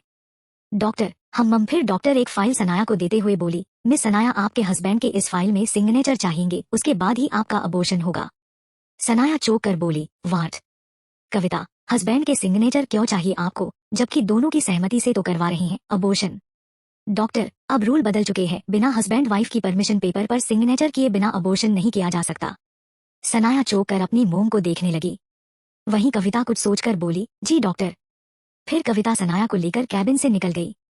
कार में सनाया कविता को देखकर बोली, मॉम आपको पता है क्या करवाने के लिए मुझसे बोल रही हो। कविता मुझे पता है सनाया, इसलिए तुमसे बोल रही हो। विक्रम से धोखे से इस फाइल पर सिग्नेचर करवाना है तुम्हें। Sanaya okay mom. काल्पनिक रेस्टोरेंट। अक्षत लीजा एक टेबल पर आमने सामने बैठे बात कर रहे थे। अक्षत अरे लीजा ये देखो। लीजा क्या अक्षत। फिर अक्षत एक पिक्चर लिजा को दिखाते हुए बोला, ट्रूथ डेयर खेलते वक्त मैंने तुम्हें प्रपोज किया था ना। लिजा हाँ। अक्षत कल मेरे ऑफिस के किसी एक एम्प्लॉय ने हम दोनों की इस तरह पिक खींच ली। लीजा हैरान होकर, क्या सच में। अक्षत हम पूरे ऑफिस में बात फैल गई, हम दोनों रिलेशनशिप में है। वहीं लिजा जो कोल्ड ड्रिंक पी रही थी, वो अक्षत की बात सुनकर लीजा को खांसी आ गई। अक्षत लीजा को खांसते देख अपनी चेयर से उठकर लीजा के पास आकर लिजा की पीठ सहलाते हुए बोला, लीजा आराम से, वो तो सबको गलतफहमी हो गई थी, तुम चिंता मत करो, मैंने सब क्लियर कर दिया है। लीजा खांसते हुए अक्षत की आंखों में देखते हुए अनजाने में बोली, अगर हम रिलेशनशिप में होते तो अक्षत। अक्षत लीजा की बात सुनकर भी ना समझ कर बोला, क्या बोली तुम लीजा। लिजा होश में आकर, कुछ नहीं कुछ नहीं। अक्षत चेयर पर बैठकर लिजा से बोला, लीजा। लिजा गर्दन नीचे किए बोली, हम। अक्षत तुम किसी से प्यार करती हो। लीजा अक्षत की बात सुनकर अपने गर्दन झट से ऊपर करके बोली, क्या हमें और वो भी प्यार नहीं। नहीं मैं किसी से प्यार नहीं करती अक्षत। अक्षत लिजा की आंखों में खुद के लिए प्यार देखकर बोला, सच में किसी से नहीं करती प्यार। लीजा अक्षत को खुद से इतने सारे सवाल करते देख डर गई और चेयर से उठते हुए अक्षत से बोली, मैं चलती हूँ अक्षत, मुझे लेट हो रहा है। फिर फटाफट लीजा रेस्टोरेंट से निकल गई। लीजा के जाने के बाद अक्षत बोला, तुम झूठ बोल रही हो लीजा, तुम प्यार करती हो मुझसे, तुम्हारी आंखों में दिखता है मुझे, क्यों तुम बता नहीं पा रही हो, क्या वजह है। फिर अक्षत अपना फोन उठाकर उठने लगा कि वैसे ही फोन पर किसी का मैसेज आया, जिसे देखकर अक्षत फिर टेबल पर बैठकर मैसेज पढ़ने लगा। मैसेज में, अक्षत तुम अकेले नहीं हो जिसे पता है लीजा तुमसे प्यार करती है, मैं भी हूँ जिसे पता है लीजा तुमसे प्यार करती है।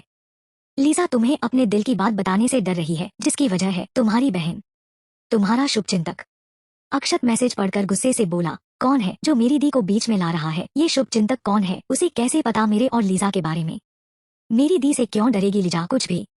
दूसरी तरफ लीजा गार्डन में बैठी परेशान होकर बोली, मुझे जल्द निकलना होगा, मेरे यहाँ रहने से अद्रिका की लाइफ कॉम्प्लिकेटेड हो सकती है। अब अद्रिका की लाइफ में टर्निंग पॉइंट आने वाला है।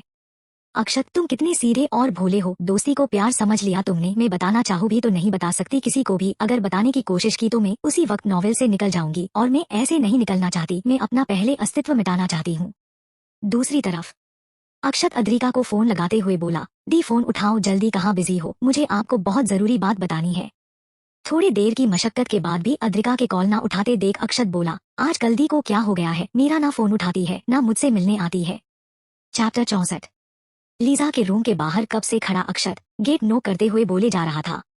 अक्षत परेशान होकर लीजा गेट खोलो, मैं कब से बाहर खड़ा हूँ, Lisa Lisa open the door. वही रूम के अंदर इधर से उधर चक्कर लगाते हुए लीजा बार बार गेट को देखते हुए और अक्षत की बातें सुनते हुए मन में बोली, अक्षत प्लीज चले जाओ यहाँ से, क्यों कॉम्प्लिकेट कर रहे हो अपनी लाइफ और मेरी। मैं गेट नहीं खोलूंगी, कुछ भी हो जाए, कुछ दिन में तुम्हारी नजर से ओझल रहूंगी, फिर मैं हमेशा के लिए चली जाऊंगी सबको छोड़कर। रूम के बाहर खड़ा अक्षत लीजा को गेट ना खोलते देख अक्षत गुस्सा होकर सामने दीवार पर मुक्का मारते हुए बोला, लीजा सवाल ही तो पूछा था, तुम किसी से प्यार करती हो कि नहीं, उसके वजह से तुम मेरे साथ ऐसा नहीं कर सकती।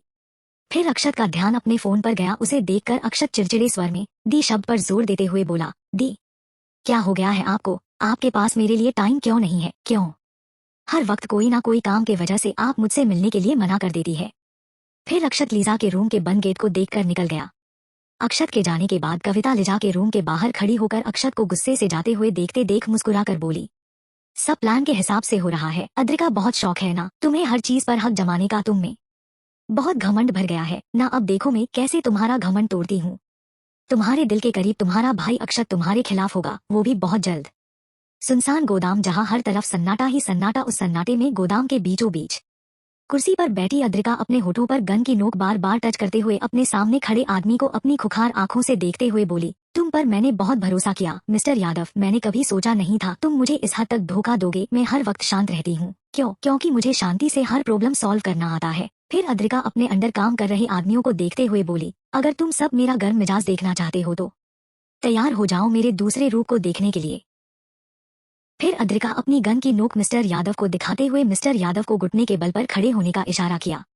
मिस्टर यादव थरथराते हुए घुटने के बल खड़ा हो गया। अद्रिका कुर्सी से अपने ओरे के साथ उठकर अपने कदम मिस्टर यादव की ओर बढ़ाते हुए मिस्टर यादव के पास जाकर खड़ी हो गई।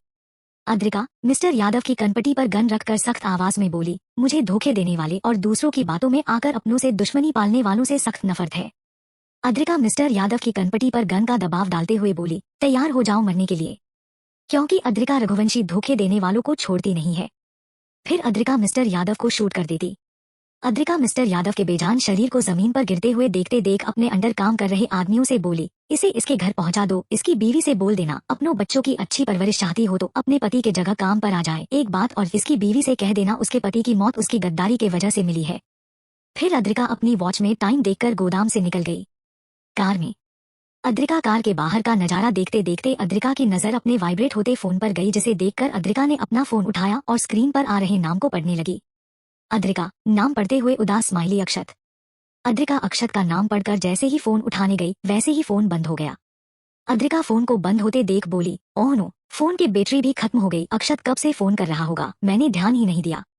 फिर अद्रिका मुस्कुराते हुए बोली, अक्षत बस कुछ दिन और उसके बाद मैं फ्री हो जाऊंगी, उसके बाद हम सब एक लंबी ट्रिप पर जाएंगे। कब से तुम मुझसे मिलने की कोशिश कर रहे हो पर मैं कहीं ना कहीं बिजी हो जाती हूँ, जिसके वजह से मैं तुम पे ध्यान नहीं दे पा रही हूँ, पर कोई ना कुछ दिन बाद मैं तुम्हें सरप्राइज दूंगी ना, तो तुम खुश हो जाओगे। समक्ष का रूम। अद्रिका मेंशन आकर अपने रूम तरफ जाने लगी। अद्रिका रूम में आकर अपने सामने बेड पर बैठे समक्ष को देखकर अद्रिका बोली, तुम इतनी जल्दी कैसे आ गए आज। समक्ष अद्रिका की बात सुनकर अद्रिका को ऊपर से नीचे तक देखकर घूरते हुए बेड से उठा और अद्रिका के पास आते हुए बोला, कहाँ से आ रही हो और ये ब्लैक शर्ट ब्लैक जीन्स क्यों पहने हैं तुमने। अद्रिका समक्ष की बात सुनकर समक्ष को अपने पास आते देख अपने हाथ की उंगली से समक्ष को खुद से दूर खड़े होने का इशारा करते हुए बोली, मिस्टर समक्ष आप बार बार क्यों भूल जाते हैं, मैं आपको अपना पति नहीं मानती तो इस तरह के सवाल पूछने का आपके पास कोई हक नहीं है। समक्ष अद्रिका की बात सुनकर मुस्कुराते हुए अद्रिका के करीब आकर अद्रिका की कमर को पकड़कर खुद से सटाते हुए अद्रिका के चेहरे पर आ रही लटों को कान के पीछे करते हुए बोला, तुम्हारे बोलने से ये बदल नहीं जाएगा, तुम मेरी बीवी हो, चलो चुपचाप बताओ कहाँ से आ रही हो, झूठ मत बोलना। अद्रिका समक्ष को खुद से दूर धक्का देकर समक्ष के सीने पर मारते हुए समक्ष के करीब आते हुए बोलने लगी, तुम मुझे झूठी समझते हो। वही समक्ष पीछे जाते जाते अद्रिका के चलते हाथों को पकड़ने की कोशिश करते हुए बोला, अद्रिका स्टॉप स्टॉप अद्रिका। अद्रिका समक्ष को पीछे बेड पर धक्का देते हुए बोली, तुम मुझे झूठी समझते हो समक्ष। वही समक्ष अद्रिका के वार को ना संभाल पाने के कारण पीछे बेड पर जाकर गिर गया। अद्रिका बेड पर चढ़कर समक्ष के ऊपर आकर समक्ष की कॉलर को पकड़कर समक्ष की आंखों में देखते हुए बोली, क्या तुम मुझे झूठी समझते हो। समक्ष अद्रिका के दोनों हाथों को पकड़कर अद्रिका की आंखों में देखते हुए बोला, क्यों तुम झूठी नहीं हो, तुमने मुझसे कितनी बड़ी बात छुपाई है, तुम्हें पता भी है। अद्रिका ना समझी से समक्ष को देखते हुए बोली, तुम्हारा मतलब क्या है, मैंने क्या छुपाया है तुमसे। समक्ष अद्रिका को खुद के नीचे करके अद्रिका के बालों में हाथ फिराते हुए बोला, सोचो क्या छुपा रही हो, एक बात कान खोल कर सुन लो, आज तुम मुझसे सच ही बोलोगी। अद्रिका समक्ष की बात सुनकर अपने दिमाग पर जोर डालकर समक्ष से बोली, हाँ मैं तुमसे एक बात छुपा रही हूँ। समक्ष अद्रिका की बात सुनकर अद्रिका की नाक से अपनी नाक टच करके बोला, चलो चुपचाप बताओ मुझे क्या छुपा रही हो मुझसे। अद्रिका अपनी बाहें समक्ष के गले में डालकर समक्ष की आंखों में देखकर बोली, त्रिसा। समक्ष त्रिसा का नाम सुनकर अद्रिका को देखने लगा। अद्रिका समक्ष की आंखों में जानने की जिज्ञासा देखकर बोली, त्रिसा इंडिया में आ चुकी है, ये बात उसने तुमसे और सभी से छुपाई है, मुझे भी नहीं पता था। हम डिनर के लिए गए थे, उस दिन त्रिसा भी वहाँ आई थी, मेरी टक्कर उससे हो गई और मुझे पता चल गया वो इंडिया में आ चुकी है। उसे लगता है, मुझे पता नहीं वो तुम्हारी बहन है। समक्ष अद्रिका के ऊपर से उठते हुए, मुझे त्रिसा बच्चा से मिलना है, जल्दी बताओ कहाँ है वो। अद्रिका बेड से उठते हुए समक्ष के सामने खड़े होकर समक्ष से बोली, समक्ष तुम त्रिसा से मिलने नहीं जाओगे। समक्ष, क्यों? अद्रिका, वो कुछ दिन इंडिया में घूमना फिरना चाहती है, उसके बाद वो खुद यहाँ आ जाएगी। अगर तुम उसे यहाँ लेकर आ जाओगे तो वो उदास हो जाएगी, मैंने उसका नेचर देखा है, उसके घूमना फिरना बहुत पसंद है, थोड़े दिन उसे एंजॉय करने दो, वो खुद आ जाएगी। समक्ष अद्रिका को देखते हुए बोला, और उसकी सिक्योरिटी, उसका क्या? अद्रिका, उसका तुम चिंता मत करो, मैंने सब हैंडल कर लिया है। समक्ष अद्रिका की बात सुनकर अद्रिका के करीब आकर अद्रिका का चेहरा अपनी हथेलियों में लेकर अद्रिका के सर को शिद्दत से चूम लिया, वहीं अद्रिका ने अपनी आंखें बंद कर ली। समक्ष अद्रिका से दूर होकर अद्रिका की बंद आंखों को देखकर बोला, थैंक यू अद्रिका, मेरी बहन के बारे में इतना सोचने के लिए, मुझे लगा नहीं था तुम मेरी बहन को इतनी जल्दी समझ जाओगी। अद्रिका समक्ष की बात अपनों आंखें खोलकर समक्ष को देखने लगी। वही समक्ष अद्रिका को एक नजर देखकर रूम से निकल गया। समक्ष के जाने के बाद अद्रिका अपने सर पर हाथ रखकर बोली, ये क्या था, ये मुझे किस करके चला गया। चैप्टर 65। कुछ दिन यूं ही निकल गए। अद्रिका अपने भाई के साथ एक लंबी ट्रिप की तैयारी कर रही थी तो वही अक्षत को हर वक्त कोई ना कोई मैसेज कर करके अद्रिका के खिलाफ करने की योजना बनाई जा रही थी। वही अद्रिका को आने वाले तूफान की बिल्कुल खबर नहीं थी।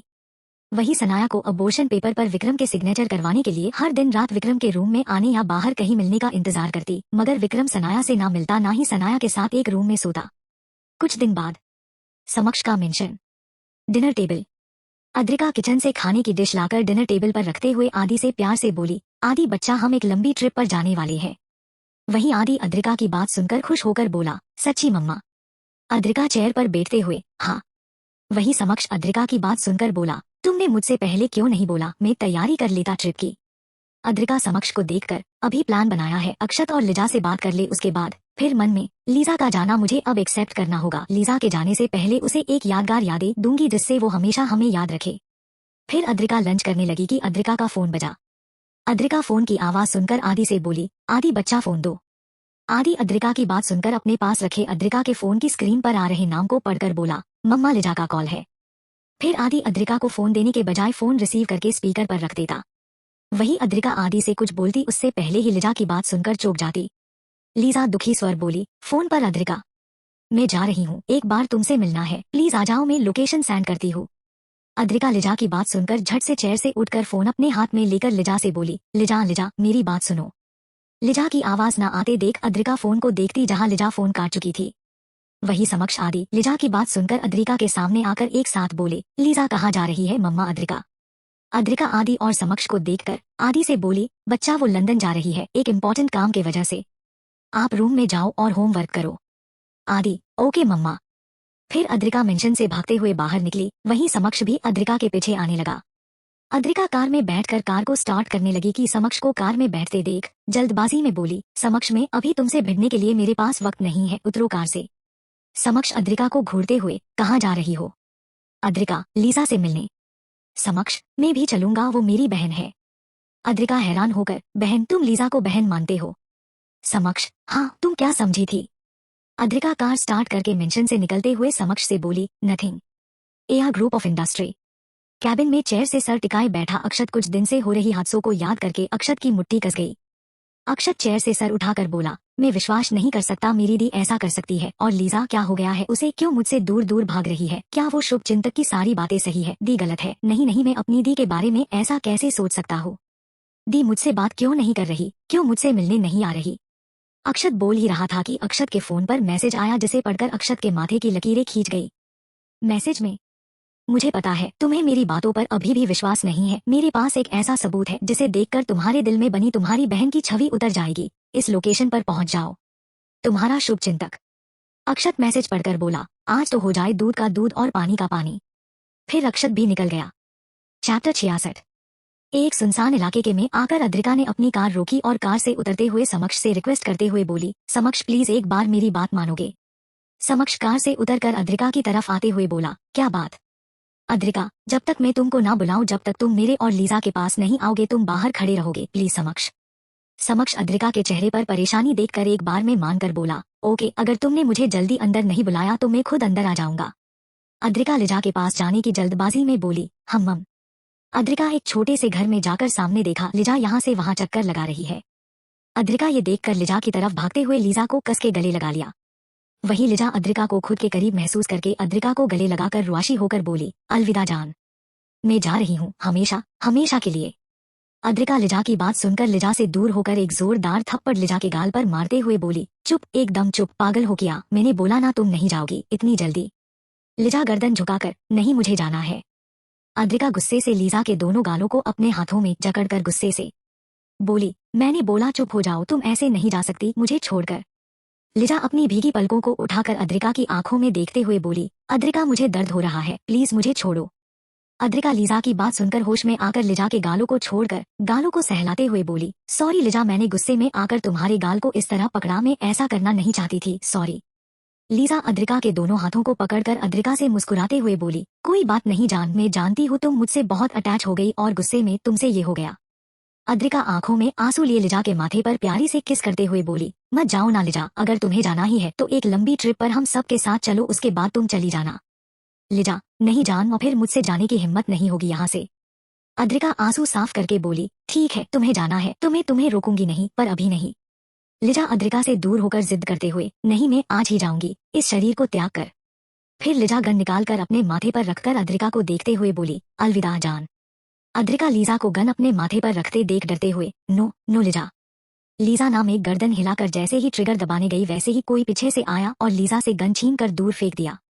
लिजा ये देखकर पीछे पलटी और अपने सामने खड़े शख्स को देखकर हैरान होकर बोली, समक्ष जीजू। वही समक्ष गुस्से से लीजा को घूरते हुए कड़क आवाज में बोला, क्या था ये, तुम अपनी जान देने जा रही हो, क्यों, तुम तो लंदन जा रही थी ना, फिर ये क्या है। लिजा समक्ष के गुस्से से भरे चेहरे को देखकर अपना थूक गटक कर बोली, समक्ष जीजू। समक्ष गुस्से से, चुप, बिल्कुल चुप, सच बताओ क्या चल रहा था यहाँ। लिजा समक्ष की बात सुनकर मन में बोली, नो नो, मैं समक्ष जीजू को कुछ भी नहीं बताऊंगी, मेरे पास टाइम कम है, मुझे जल्दी इस शरीर को त्यागना है। फिर लिजा इधर उधर देखने लगी। कुछ दूर जमीन पर पड़ी गन को देखकर लिजा धीरे धीरे पीछे जाने लगी। वहीं समक्ष अद्रिका लिजा को पीछे जाते देख उसके पास अपने कदम बढ़ाने लगे। लिजा गन के पास आकर झट से गन उठाकर अपने माथे पर रखकर बेखौफ होकर बोली, दूर दूर अद्रिका, समक्ष जीजू, मुझे मरने से आप दोनों रोक नहीं सकते, मुझे मरना है। समक्ष अद्रिका लिजा की बेखौफ हरकत को देखकर एक दूसरे को देखने लगे और एक दूसरे की आंखों में देखकर कुछ इशारा करा। समक्ष अद्रिका एक दूसरे के पास खड़े होकर धीरे धीरे अपने कदम लिजा की तरफ बढ़ाने लगे। वही लिजा समक्ष अद्रिका को पास आते देख चिल्लाकर बोली, स्टॉप स्टॉप, वही रुक जाओ, मैं ट्रिगर दबा दूंगी। समक्ष अद्रिका लिजा की बात सुनकर अपनी जगह रुक गए। वही लिजा ट्रिगर को दबाने गई कि अद्रिका झपट कर लिजा को पकड़ लिया और लिजा से गन छीन कर एक जोरदार थप्पड़ लिजा के गाल पर लगा दिया। दूसरी तरफ घर के बाहर एक कार आके रुकी और गेट खोलकर अक्षत कार से बाहर निकला और सामने एक छोटे से घर को देखकर बोला, ये कैसी जगह है, यहाँ क्या मिलेगा मुझे। फिर अक्षत घर के अंदर जाने लगा। अंदर से किसी को थप्पड़ मारने की आवाज सुनकर थोड़े आगे पहुंचकर एक दीवार के पीछे छुप कर देखा, सामने अद्रिका लिजा को थप्पड़ मार रही है। ये देखकर अक्षत की मुट्ठी कस गई। फिर अक्षत का ध्यान अद्रिका के हाथों में रखी गन पर गया, जिसे देखकर हैरान होकर अक्षत बोला, दी के हाथ में गन। वही अद्रिका गुस्से से लिजा के दोनों गालों को पकड़कर चिल्लाते हुए बोली, पागल हो गई हो तुम, मैंने बोला ना, अपने जहन से निकाल दो ये बात। वही अक्षत अद्रिका की बात सुनकर बोला, क्या बात लिजा, अपने जहन से निकाल दे, दी ने लिजा को इस तरह बेरहमी से क्यों पकड़ा है, उसे दर्द हो रहा होगा, मुझे जाना चाहिए। फिर अक्षत जैसे ही बाहर जाने लगा वैसे ही किसी ने उसके पीछे से कंधे पकड़ लिए। अक्षत ये महसूस करके पीछे पलटा और अपने सामने खड़े शख्स को देखकर हैरानी से बोला, आप। वही सामने खड़ा शख्स अक्षत के कंधे पे हाथ रख कर बोले, बच्चे देख रहे हो अपनी बहन का दूसरा रूप, देखो मैं कब से खड़ा हूँ यहाँ, तुम्हारा प्यार लिजा तुम्हारी बहन से तुम्हारे प्यार के लिए भीख मांग रही है और तुम्हारी बहन उसके साथ ऐसा कर रही है। अक्षत हैरान होकर बोला, आप ऐसे कैसे बोल सकते हैं, दी आपके पोते की बीवी है। वही अमरेंद्र राणा अक्षत की बात सुनकर व्यंग से मुस्कुराते हुए बोले, बीवी, तुम बहुत भोले हो अक्षत, आज तक तुमने मुझे समक्ष से बात करते देखा है या फिर उसे मेरे साथ राणा मेंशन में रहते देखा है। अक्षत सोचते हुए, नहीं। अमरेंद्र राणा अक्षत के मुंह से ना सुनकर मन ही मन मुस्कुराते हुए बोले, मैं तुम्हारा वो ही शुभ चिंतक हूँ जो तुम्हें हर वक्त आगाह करता रहता है। अक्षत चौंकर, क्या?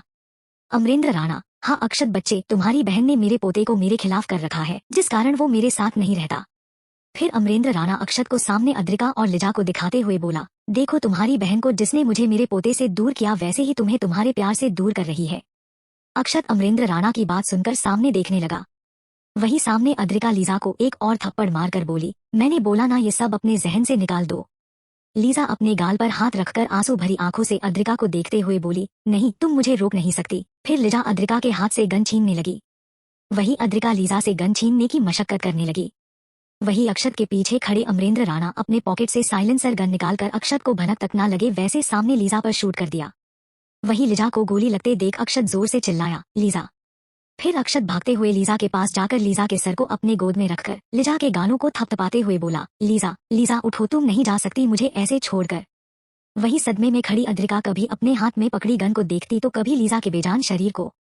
वही समक्ष फटाफट लीजा के पास जाकर उसे उठाते हुए बोला, लीजा लीजा उठो। वही लीजा धीरे धीरे होश में आकर अपने सामने अक्षत को देखकर मुस्कुराते हुए बोली, अक्षत। अक्षत लीजा को होश में आते देख खुश होकर बोला, लीजा हम बाद में बात करेंगे, पहले हॉस्पिटल चलते हैं। लीजा ना में गर्दन हिलाकर, नहीं। अक्षत मेरी एक बात सुनो। अक्षत हड़बड़ी में बोला, नहीं पहले हॉस्पिटल चलो तुम। लीजा अक्षत का हाथ पकड़कर, सुनो। अक्षत शांत होकर लीजा को देखने लगा। लीजा मुस्कुराते हुए, मैं तुमसे प्यार। अक्षत, हाँ मुझे पता है तुम मुझसे प्यार करती हो। लीजा ना में गर्दन हिलाते हुए, अक्षत मैं तुमसे प्यार न।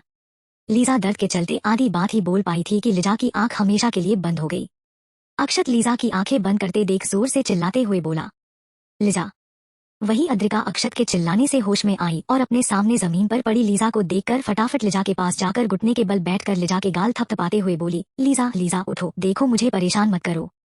वही अक्षत अपने सामने बैठी अपनी बहन को घिन्न से देखते हुए बोला, अद्रिका तुम रो क्यों रही हो, तुम तो यही चाहती थी ना। अद्रिका अक्षत के मुंह से अपने लिए दी ना सुनकर अद्रिका सुनकर अपलक अक्षत के चेहरे को देखने लगी। अगले दिन। चैप्टर 67। अगले दिन अद्रिका रूम से निकलने लगी कि पीछे से आदि बोला, मम्मा लीजा गई क्या? अद्रिका आदि की बात सुनकर उसके कदम वही रुक गए और पीछे मुड़कर आदि के पास जाकर घुटने के बल खड़ी होकर बोली, हाँ बच्चे लीजा गई हमेशा के लिए, अब हम उससे नहीं मिल सकते। आदि उदास होकर, मुझे बहुत बुरा लग रहा है मम्मा। अद्रिक आदि के उदास चेहरे को देखकर आदि को गले लगाकर आदि के बालों को सहलाते हुए बोली, बच्चा ये दुनिया है, कोई आता है और कोई जाता है, ऐसे में कोई बात दिल पर लगाना अच्छी बात नहीं है। आदि, ओके मम्मा। मम्मा अपनी ट्रिप। अद्रिका, हम चलेंगे जब सब ठीक हो जाएगा। आदि, क्या ठीक हो जाएगा मम्मा? अद्रिका आदि से दूर होकर आदि के बाल सही करते हुए, तुम्हारे स्कूल की छुट्टी में जाएंगे ओके? आदि, ओके मम्मा। अद्रिका खड़ी होकर, जाओ। आदि के जाने के बाद समक्ष अद्रिका के पास आते हुए व्यंग से बोला, स्ट्रेंज लीजा को गोली मारकर ऐसे बिहेव कर रही हो जैसे कुछ हुआ ही ना हो। अद्रिका समक्ष की बात सुनकर पीछे पलटकर समक्ष के आंखों में भावहीन होकर देखते हुए अपने कदम समक्ष के तरफ बढ़ाकर समक्ष के कॉलर को पकड़कर सही करते हुए बोली, समक्ष में इमोशनल फूल लड़की नहीं हूँ जो क्या हो रहा है मुझे पता ना चले, मैंने लीजा पर गोली नहीं चलाई, चलाने वाला कोई अपना है। समक्ष अद्रिका की बात सुनकर अद्रिका के हाथों को पकड़कर, अक्षत। उसका क्या? उसे तो यही गलतफहमी है ना। अद्रिका समक्ष के हाथों से अपना हाथ छुटाकर समक्ष की तरफ पीट करके खड़े होते हुए बोली, हम में उसकी गलतफहमी बिल्कुल दूर नहीं करूंगी। समक्ष, क्यों? अद्रिका आगे का सोचते हुए, मेरा भाई बहुत भोला है, इस दुनिया में रहने के लिए इतना भोला होना सही नहीं है कि कोई भी आके मैनिपुलेट करके अपना काम निकाल ले। खैर उसे लगता है वो लीजा से प्यार करता है, पर ये उसकी गलतफहमी है। समक्ष अद्रिका के सामने खड़े होकर, तुम्हें ऐसा क्यों लगता है अक्षत लीजा से प्यार नहीं करता, वो उसकी गलतफहमी है। अद्रिका समक्ष के गले में अपनी बाहें डालकर समक्ष की आंखों में देखते हुए, क्योंकि अक्षत मेरे अलावा सिर्फ लीजा के करीब था, उससे सब कुछ बात शेयर करता था, इसलिए वो लीजा से बहुत अटैच रहता था और किसी ने इस बात का फायदा उठाकर दोस्ती को प्यार में बदलवा दिया। अक्षत मेरा भाई है, मैं जानती हूँ उसके लिए क्या सही है और क्या गलत। फिर अद्रिका समक्ष से दूर होकर बोली, मैं रघुवंशी मेंशन जा रही हूँ। समक्ष, क्यों? अद्रिका अपनी वॉच को सही करते हुए अक्षत को देखने, क्या हालत करके बैठा है पागल लड़का। समक्ष, उसकी गलतफहमी कैसे दूर करोगी? अद्रिका, मैं नहीं करूंगी, आने वाले कल में वो समझ जाएगा क्या सही और क्या गलत है। समक्ष, जब तक वो किसी और के हाथों मैनिपुलेट होता रहेगा। अद्रिका, कुछ ऐसा करूंगी अक्षत की लाइफ में तूफान आ जाएगा और वो तूफान अक्षत की लाइफ तबाह नहीं संवार देगा। समक्ष, क्या करने वाली हो? Adrika, wait and watch. अभी तो मुझे अपने दुश्मनों का हारा हुआ प्याला बनना है। जिसके पास कुछ भी नहीं है, पर ये उनकी सबसे बड़ी गलतफहमी है। हारी हुई बाजी को इस तरह पलटूंगी कि उन्हें लगेगा उन्होंने मेरी लाइफ तबाह कर दी, पर ये उनकी सबसे बड़ी गलतफहमी रहेगी। समक्ष अद्रिका की बात सुनकर अद्रिका के पास आकर बोला, कभी सभी में तुम्हें समझ नहीं पाता हूँ अद्रिका। अद्रिका मुस्कुराते हुए, और आगे भी समझ नहीं पाओगे, खैर तैयार हो जाओ आने वाले कल में नाटक करने के लिए। फिर अद्रिका समक्ष को उलझन में छोड़कर निकल गई। Raghuvanshi mention. Chapter 68। Raghuvanshi mention. Adrika car से उतरकर अपने सन ग्लासेस निकालते हुए सामने रघुवंशी मेंशन को देखते हुए बोली, सही कहते हैं, अगर किसी को अटेंशन ना दो तो दुनिया अपने आप आ जाती है, और इस बात का फायदा तीसरा उठा लेता है। मेरे भाई की सबसे बड़ी कमजोरी है अटेंशन। फिर अद्रिका मेंशन के अंदर जाने लगी। लिविंग रूम में आकर अद्रिका सामने देखती, जहाँ पूरी राणा फैमिली और रघुवंशी फैमिली थी। कविता अद्रिका को आते देख अपने आंखों में आंसू लाकर अद्रिका के पास गई और बोली, अद्रिका मैंने कभी नहीं सोचा था तुम अपने भाई की खुशी को उससे छीन लोगी। अक्षत लीजा से प्यार करता था ना, तुम जानकर भी उसे लीजा से हमेशा हमेशा के लिए दूर कर दिया। कविता का साथ देते हुए विक्रम के पास खड़ी सनाया आगे आते हुए अद्रिका से बोली, हमने कभी नहीं सोचा था तुम इस हद तक गिर जाओगी कि अपने भाई, सॉरी वो मेरा भी भाई है, मेरे भाई को इस हद तक हर्ट कर दोगी। अद्रिका सनाया की बात सुनकर अद्रिका अपने कदम सनाया के पास बढ़ाते हुए सनाया के कान के करीब आकर धीरे से बोली, मिसेज विक्रम राणा, थोड़ा अपनी जबान पर लगाम दो। गिरावा कौन है ये तुम भी बहुत अच्छे से जानती हो। कोख में पल रहे बच्चे को मारने चली हो। चुपचाप अपनी मुंह को चुप करवाओ, वरना अब बात तुम्हारी छिड़ेगी जो छेड़ने वाली भी मैं होगी। सनाया अद्रिका की बात सुनकर आंखें फाड़े अद्रिका को देखने लगी। वही अद्रिका सनाया को खुद को देखते देख कविता की तरफ इशारा करते हुए अपने होठों पर उंगली रखकर धीरे से बोली, चुप करवाओ। सनाया अद्रिका का इशारा समझकर अपनी मोम के पास गई और धीरे से उनके कान में बोली, मोम चुप हो जाओ, अद्रिका को मेरी प्रेगनेंसी की खबर लग चुकी है, अगर आप कुछ भी बोली अब तो अद्रिका मेरी पोल खोल देगी। कविता सनाया की बात सुनकर अद्रिका को देखने लगी। वही अद्रिका कविता को खुद को देखते देख हल्की मुस्कुराई और अपने कदम अंदर बढ़ाने लगी। प्रेम जी अद्रिका के सामने आते हुए अद्रिका से बोले, अद्रिका हमें आपसे ये उम्मीद नहीं थी, आप ऐसा भी कर सकती है, क्यों किया तुमने ऐसा। अद्रिका अपने डैड की बात सुनकर अपने डैड के सामने खड़े होते हुए बोली, डैड प्लीज अब आप कुछ मत बोले। फिर कविता और सनाया को देखकर बोली, स्टेप मोम और सनाया से उम्मीद भी नहीं है मुझे, पर आपसे तो मुझे उम्मीद है, प्लीज अपनी बेटी को गलत मत समझिए। प्रेम जी अद्रिका की बात सुनकर अद्रिका के पास आते हुए बोले, फिर ये सब क्या है मुझे बताओ। अद्रिका, डैड जल्द पता चल जाएगा, जब तक मुझ पर भरोसा कायम रखिए। वही अमरेंद्र राणा और राहुल राणा साथ खड़े अद्रिका और प्रेम जी को बातें करते हुए देख रहे थे। अमरेंद्र राणा अद्रिका को देखते हुए बोले, ये अद्रिका दुखी क्यों नहीं है, उसके और उसके भाई के बीच इतना कुछ हो गया, तुमने बोला था ना अक्षत अद्रिका की कमजोरी है। राहुल राणा सामने देखते हुए, हाँ डैड पर मुझे भी समझ नहीं आ रहा।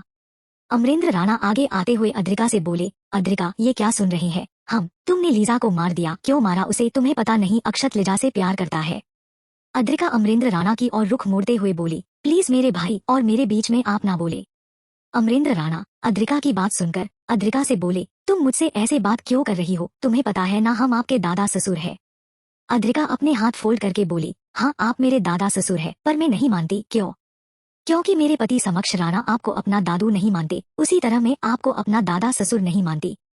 फिर अद्रिका अक्षत के रूम तरफ जाने लगी कि सामने विक्रम को देखकर विक्रम के पास जाकर विक्रम से बोली, देवर जी देवरानी में ज्ञान की बहुत कमी है, उन्हें अपने पास बिठाकर थोड़ा ज्ञान दीजिएगा। फिर अद्रिका अक्षत की रूम तरफ जाने लगी। वहीं पीछे विक्रम अपनी मुट्ठी कसके सनाया को बुरी तरह घूरने लगा। चैप्टर 69। अद्रिका अक्षत के रूम के बाहर खड़ी होकर थोड़े देर के लिए गेट खोलने के लिए हिचकिचाई, जो आज से पहले कभी ना हिचकिचाई थी। अद्रिका ने गहरी सांस लेकर गेट नो किया। अंदर से गुस्से वाली आवाज आई, मुझे अभी किसी से नहीं मिलना, चले जाओ यहाँ से। अद्रिका अक्षत की बात सुनकर एक बार फिर गेट नो किया। फिर अंदर से गुस्से वाली आवाज आई, मैंने बोला ना जाओ यहाँ से, मुझे अकेला छोड़ दो। अद्रिका ने अक्षत की बात सुनकर गहरी सांस ली और अपने पर्स से मास्टर की निकालकर गेट खोलकर रूम के अंदर चली गई। रूम के अंदर आकर अद्रिका ने देखा हर तरफ अंधेरा ही अंधेरा। वही सूरज की किरणें रूम में आने को बेताब थी, पर पर्दे लगे होने के कारण धीमा धीमा प्रकाश ही अंदर आ पा रहा था। अद्रिका ये देखकर झट से रूम को लाइट चालू की और पर्दे साइड करके सूर्य की किरणों को अंदर आने दिया। पर्दे साइड करके अद्रिक जैसे ही पीछे पलटी और अपने सामने बेड से सिकुड़ कर बैठे अक्षत को देखने लगी, जो सूर्य को किरण को खुद के पास आने नहीं दे रहा। अद्रिका अपने भाई की हालत को देखकर उसे बहुत गुस्सा आने लगा, उन लोगों पर जिसकी वजह से हंसता मुस्कुराता अक्षत इस तरह हो गया। अद्रिका अक्षत के पास जाकर घुटने के बल बैठकर अक्षत को कस के गले लगा लिया। अक्षत अद्रिका को खुद के गले लगते देख अद्रिका के कंधे कस के पकड़कर दूर धक्का देते हुए बोला, दूर रहो दी, सॉरी मिसेस समक्ष राणा, मुझे हर्ट करके मिल गया आपको मुझसे मिलने का मौका हो, सॉरी, आप तो मुझे इस हालत में देखने के लिए अपना कीमती समय मुझ पर जाया करने आई हो। वही अद्रिका अक्षत के द्वारा दिए धक्के से चौंक कर अक्षत को देखने लगी और अक्षत की बात सुनकर दीवार से सटकर आलकी पालकी मार कर बैठते हुए अक्षत के चेहरे को देखने लगी, जिसके चेहरे पर पहले वाली कोई मासूमियत नहीं दिख रही थी। दिख रहा था तो कुछ वक्त से दिल दिमाग में भरी बातें जो इस तरह जहन से बाहर आ रही थी। अक्षत अपने सामने बैठी अद्रिका के शांत भरे लहजे को देखकर एक पल को सोच में डूब गया। वही अद्रिका अक्षत को सोच में डूबते देख मन ही मन में मुस्कुराते हुए मन में बोली, अक्षत क्या कहूँ तुझे, मुझ पर गुस्सा निकलाने पर भी तुझ पर गुस्सा नहीं आ रहा, बल्कि तेरी नादानी पर तुझ पर दया आ रही है मुझे। मैं अपने भाई को इस तरह नहीं देख सकती, उसे लाचारी दया भाव से कोई उसे देखे ये मैं अक्षत के साथ हरगिज नहीं होने दूंगी। बस एक प्याले को मुझे उसकी जगह से हटाना पड़ेगा, वो भी अभी, उसकी शुरुआत होती है अब। अद्रिका अक्षत को देखते हुए बोली, मुझे बहुत खुशी मिल रही है तुम्हें इस तरह देखकर अक्षत, क्या कहूँ मैं तुम्हें, तुम जैसा बेवकूफ मैंने आज तक नहीं देखा। अद्रिका की बात सुनकर अक्षत आंसू भरी आंखों से अद्रिका को बिना पलके झपकाए देखने लगा। वही अद्रिका अक्षत के रोती हुए शक्ल देखकर उसे खुद पर बहुत गुस्सा आया, पर वो मजबूर थी आगे का सोचकर। अद्रिका खड़ी होकर अक्षत के तरफ अपने कदम बढ़ाकर अक्षत के सामने जाकर खड़ी हो गई और अक्षत को उठने का सहारा देते हुए अपने हाथ अक्षत के तरफ आगे कर दिए। अक्षत अद्रिका के हाथ को इग्नोर करते हुए अपनी जगह पर खुद के दम पर खड़ा हुआ और अद्रिका के जस्ट सामने खड़े होकर अद्रिका की आंखों में देखते हुए बोला, मुझे अब किसी के भी सहारे की जरूरत नहीं और आपकी तो बिल्कुल नहीं मिसेज समक्ष राणा। अद्रिका अपने दोनों हाथों को फोल्ड करके अक्षत की लाल आंखों में देखते हुए बोली, गुड मिस्टर अक्षत रघुवंशी, मुझे आपसे यही उम्मीद थी। एक बात अपने जहन में बैठा लो, लिजा के जाने पर मैं गिल्ट में बिल्कुल नहीं हूँ, बल्कि मैं खुश हूँ, बहुत खुश। फिर अद्रिका रूम से निकलकर तिरछी नजर से पीछे देखकर मुस्कुराते हुए अपने सन ग्लासेस पहनकर मेंशन से निकल गई। अद्रिका के रूम से जाने के बाद अक्षत अद्रिका की बातों को याद करके गुस्से से सामने पड़ी कांच की टेबल को लात से मारकर जमीन पर गिरा दिया और गुस्से से बोला, बस अब बहुत हो गया मिसेज समक्ष राणा का, अब उनका मुझ पे कोई हक नहीं है, नफरत हो गई है मुझे आपसे, नफरत, वो भी बेइंतहा।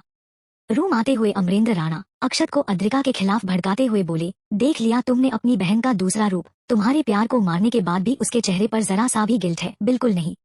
अक्षत अमरेंद्र राणा की बात सुनकर बोले, सही बोले थे आप, में ही सबसे बड़ा बेवकूफ हूँ जो अपनी बहन को अपना मानता हूँ, वो तो सिर्फ मुझे बेवकूफों को तरह यूज करती हुई आई है। अमरेंद्र राणा अक्षत की बात सुनकर मन में बोले, मुझे अद्रिका को टूटते हुए देखना है, ये सब करने के बाद भी अद्रिका में कोई बदलाव नहीं दिख रहा है, अब मुझे मेरे हुक्म का इक्के को बाहर लाना होगा, जिसके बाहर आने से अद्रिका टूटेगी भी और समक्ष उसे छोड़ेगा नहीं। दूसरी तरफ कार में अद्रिका सन ग्लासेस निकालते हुए मन में बोली, हुक्म का इक्का तुम्हारा होगा पर वो मेरे हिसाब से काम करेगा, क्योंकि अद्रिका कभी हारती नहीं, ना कभी किसी की साजिश में आकर टूटी है। चैप्टर 70। 2 दिन बाद त्रिसा का फ्लैट। त्रिसा एक बैग कंधे पर टांगते हुए फ्लैट के अंदर से 2 लगेज बाहर निकालकर फ्लैट का दरवाजा बंद करके मुस्कुराते हुए बोली, आज वो दिन आ गया जिस दिन इंतजार मुझे था, आज मैं भाई भाभी से ऑफिशियल मिलूंगी। अद्रिका भाभी मुझे देखकर शौक हो जाएगी जब उन्हें पता चलेगा मैं उनकी ननंद हूँ, और भाई तो सरप्राइज हो जाएंगे मुझे देखकर। कौन है? 2 घंटे बाद। छोड़ो छोड़ो, गजब जबरदस्ती है। त्रिसा अपने हाथ को छुड़ाते हुए चिल्लाकर बोली। फिर त्रिसा सामने देखती जहाँ शादी का मंडप लगा हुआ था और पंडित जी मंत्र उच्चारण कर रहे थे। त्रिसा ये देखकर आंखें फाड़े अपने हाथ को पकड़े शख्स से रुआशी होकर बोली, प्लीज प्लीज टीवी सीरियल जैसे तुम मुझसे जबरदस्ती शादी मत करना, मुझसे तुम्हारे टॉर्चर झेले नहीं जाएंगे। अभी तो मैं बड़ी हुई हूँ, अभी मेरे खेलने कूदने की उम्र है, प्लीज प्लीज मुझे छोड़ दो। वही वो शख्स त्रिसा के बकबक से परेशान होकर अपनी पॉकेट से गन निकालकर त्रिसा के मुंह में डालकर एक एक शब्द पर जोर देते हुए गुस्से से बोला, चुप हो जाओ पागल लड़की। त्रिसा अपने मुंह में गन को देखकर उसके होश उड़ गए और ऊपर से उस शख्स के मुंह से अपने लिए पागल सुनकर त्रिसा तिलमिला गई और हिलते हुए अपने मुंह से आवाज निकालने लगी, हो। वही वो शख्स त्रिसा का हाथ पकड़कर खींचते हुए मंडप में ले जाकर बैठ गया और त्रिसा को ना बैठते देख त्रिसा को घुरते हुए बोला, बैठो जल्दी, मेरे पास और भी काम है शादी के अलावा। त्रिसा उस शख्स की बात सुनकर मन में बोली, वाह जनाब हैंडसम है, सोचा शादी जबरदस्ती ही सही पर मैं शादी को एक्सेप्ट कर लूंगी, पर जनाब के शादी के मायने सुनकर मुझे अपनी सोच पर हंसी आ रही। फिर त्रिसा मुंह बनाकर उस शख्स के बाजू में बैठ गई। त्रिसा के बैठते ही उस शख्स ने पंडित जी से बोला, जल्दी करो मेरे पास ज्यादा टाइम नहीं है यहाँ बैठने का। त्रिसा उस शख्स की बात सुनकर अपने दिमाग में ख्याली पुलाव बनाते हुए मन में बोली, ज्यादा टाइम नहीं यहाँ बैठने का, क्या इसको मेरे साथ सुहागरात बनाना है, जो इसके पास टाइम नहीं मेरे पास यहाँ बैठने का। फिर त्रिसा अपने बोले गए शब्दों पर ध्यान देता हुए बोली, उफ़ा त्रिसा तू भी ना माना ये हैंडसम है, पर मैं ऐसा कैसे सोच सकती हूँ, छी अपने दिमाग को शुद्ध करो।